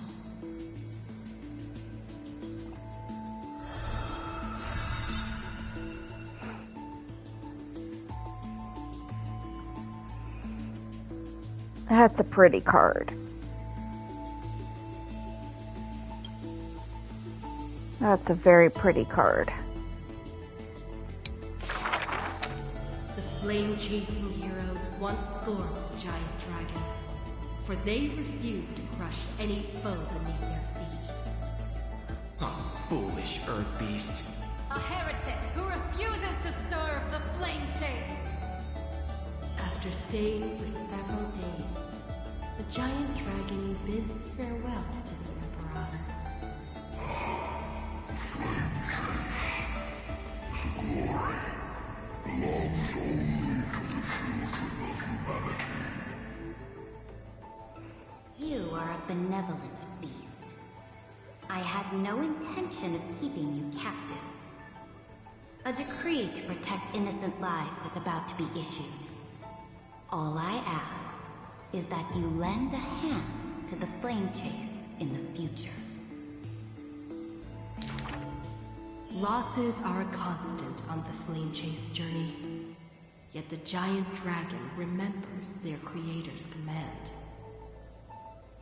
After leaving the Imperator's capital, the giant dragon shelters small beasts upon its back, only to be hunted by city-states hungry for meat.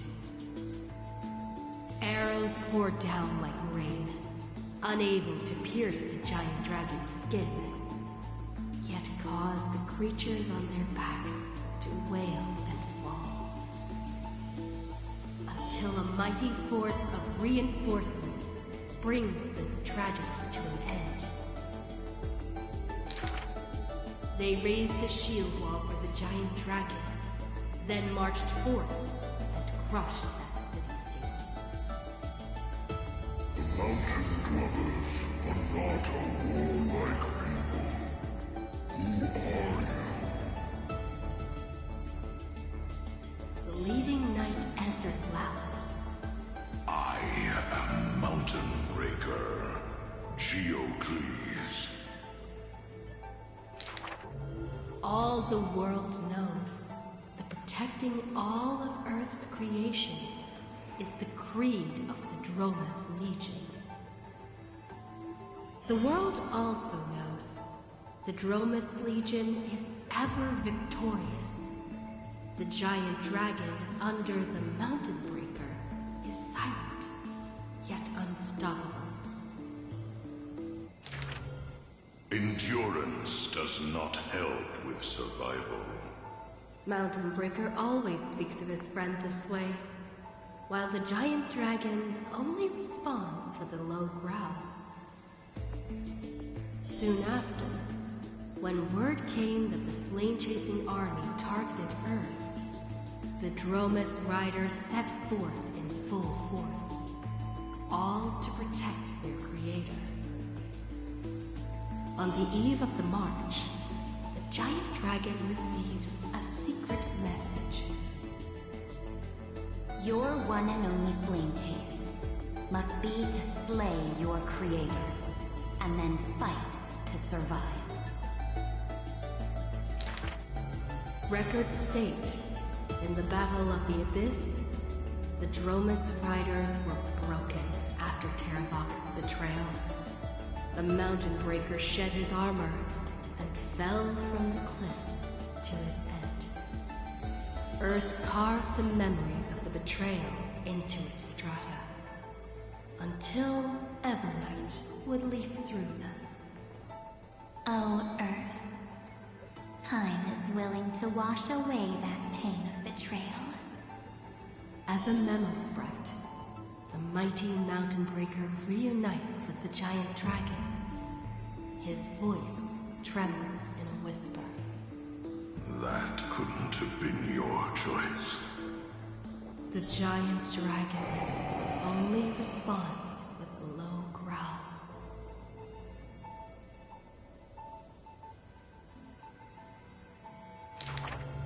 The giant dragon and their comrade dwell in the abyss for 1,000 years, until the Azure Dragon returns from among the stars, stirring up the dust of destiny.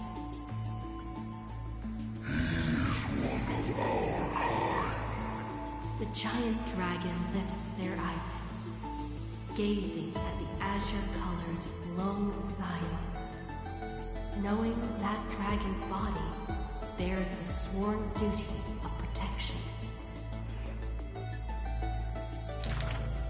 But in Mountain Breaker's eyes, there is only resolute determination. That is the permanence. The permanence can heal the divine form of the giant dragon. The permanence can guide life past its end. At the edge of the world, watching their comrade's silhouette fade away, the dying giant dragon shakes its head and sighs.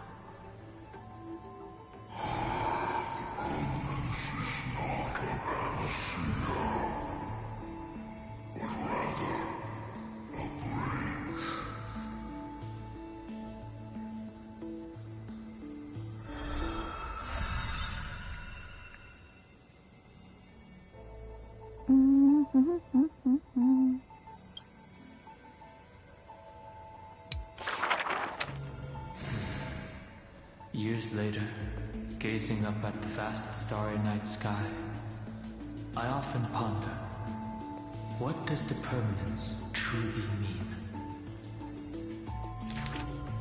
The countless souls entrusted by Terravox still surge within my chest, like an eternally burning furnace. I once thought about finding them a home, and tried to communicate with them in my heart. And yet, the living beings of this world, they are now inseparable from me. As if from the very beginning, they were a branch of my own bloodline. Inseparable? After I told everyone, a heated discussion broke out in the express car. Will you turn into a little chimera and snuggle up in our arms? March 7th lets her imagination run wild. Maybe he'll become a baby seal. A magical beast would be fine too. I've always wanted to see that species. These are the reassuring words from Himiko and Mr. Yang. No matter what he becomes, Dan Heng will always be Dan Heng. Her words are unusually poetic. But if you become a Dromus, you absolutely must let me feed you red soil.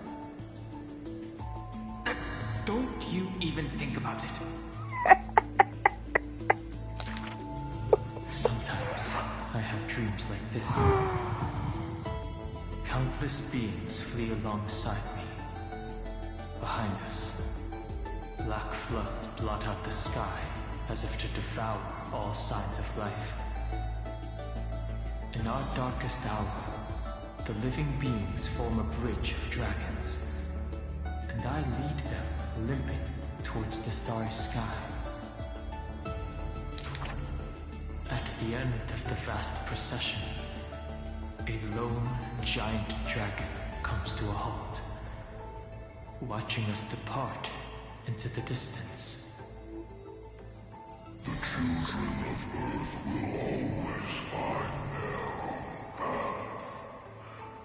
Thank you for being their bridge. Something stirs within me at the moment of awakening. Perhaps the legacy of the permanence lies not in recreating flesh, nor in the merging of bloodlines. One day, while browsing through the databank, I noticed an update on the universe's animal species. In an ocean-covered planet, a new species of seals evolved, with a penchant for bumping into things. On a barren desert wasteland, evolved a herd of red soil-craving beasts. Many familiar silhouettes are now active in the cosmic ecosystem, yet they are not my old Amphorian friends. This is their rebirth. This is life's way forward. Perhaps, just as Terravox wished, I've become a bridge bearing the weight of their life.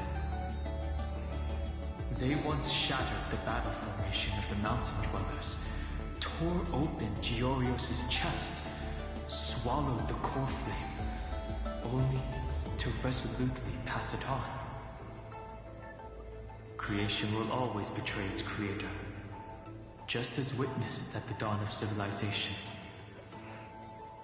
Frail beings betrayed the dark tides, climbing onto land, ascending the branches high, finally betraying their home and gazing upon the stars. The furnace in my chest still pulses. In the gaps between the heated torrents, I sometimes find myself in a daze, catching glimpses of that colossal figure in the cosmos's cracks.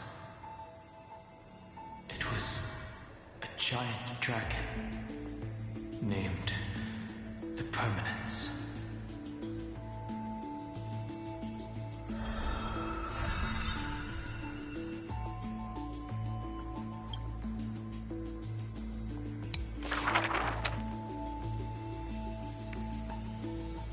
He's gonna become the next Aeon of Permanence. I swear. He is steadily accelerating into being the next Aeon of Permanence.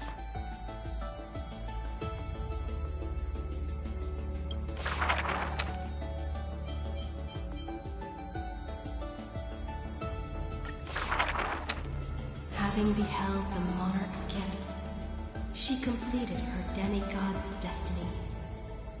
The tides within her heart recede, and her requiem draws near. A sliver of light fell from a crack on the cave ceiling. A blazing ray pierces the surface of the sea. An aching urge to chase the light wells within her. And with a flick of her tail, she drifts towards the breach. In the deep sea, 1,000 years passed. The sea siren once swam to the shore with unwavering will. Fish gathered in silent procession to escort the princess to her final rest. The moment she leapt free from the water, she felt the waves stirred by peals of laughter.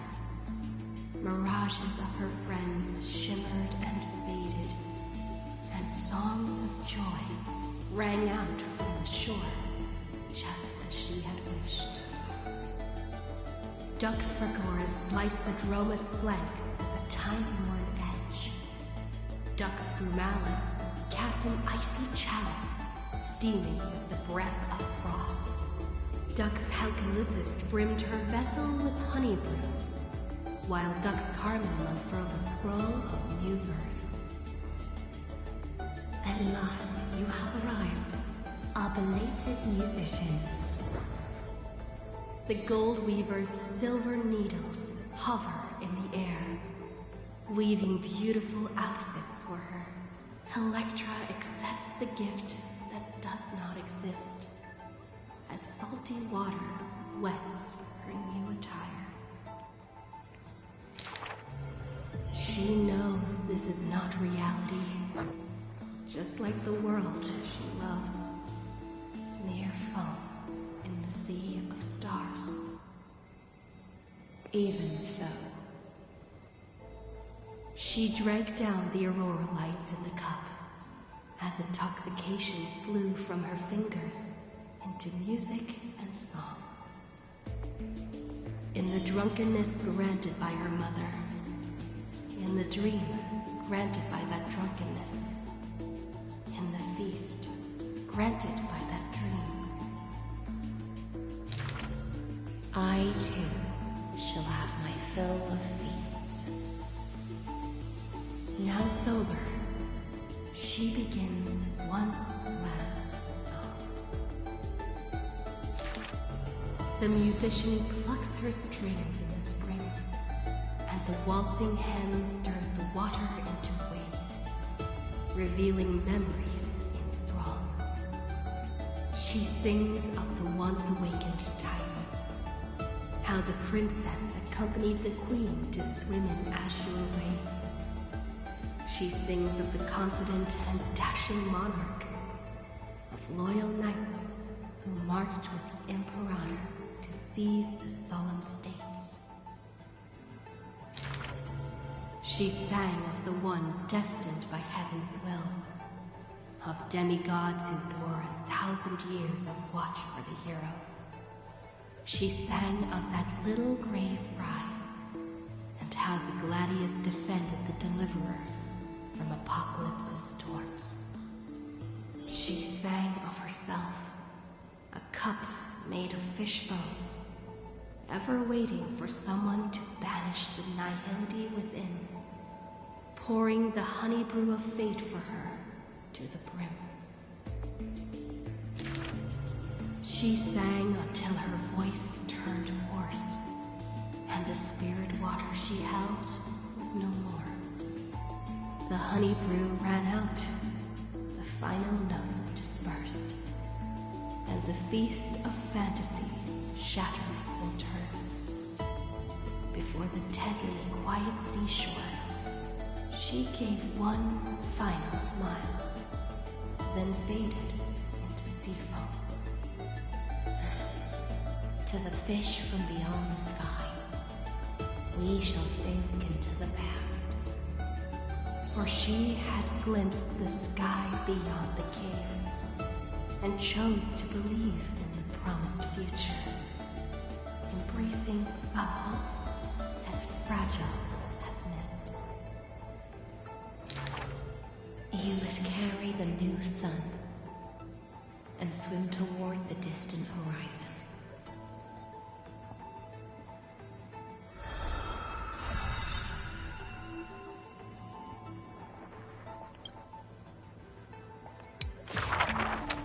And I think that is everything. I think we have...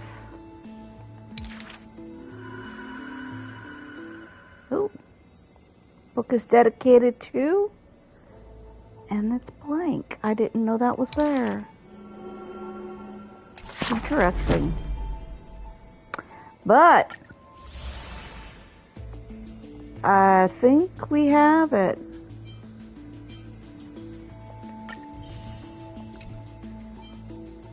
I think we have gotten all of it. Yep.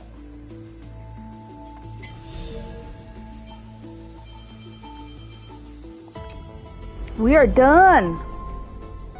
We are done with that, and so therefore I am done with the 3.6 streams.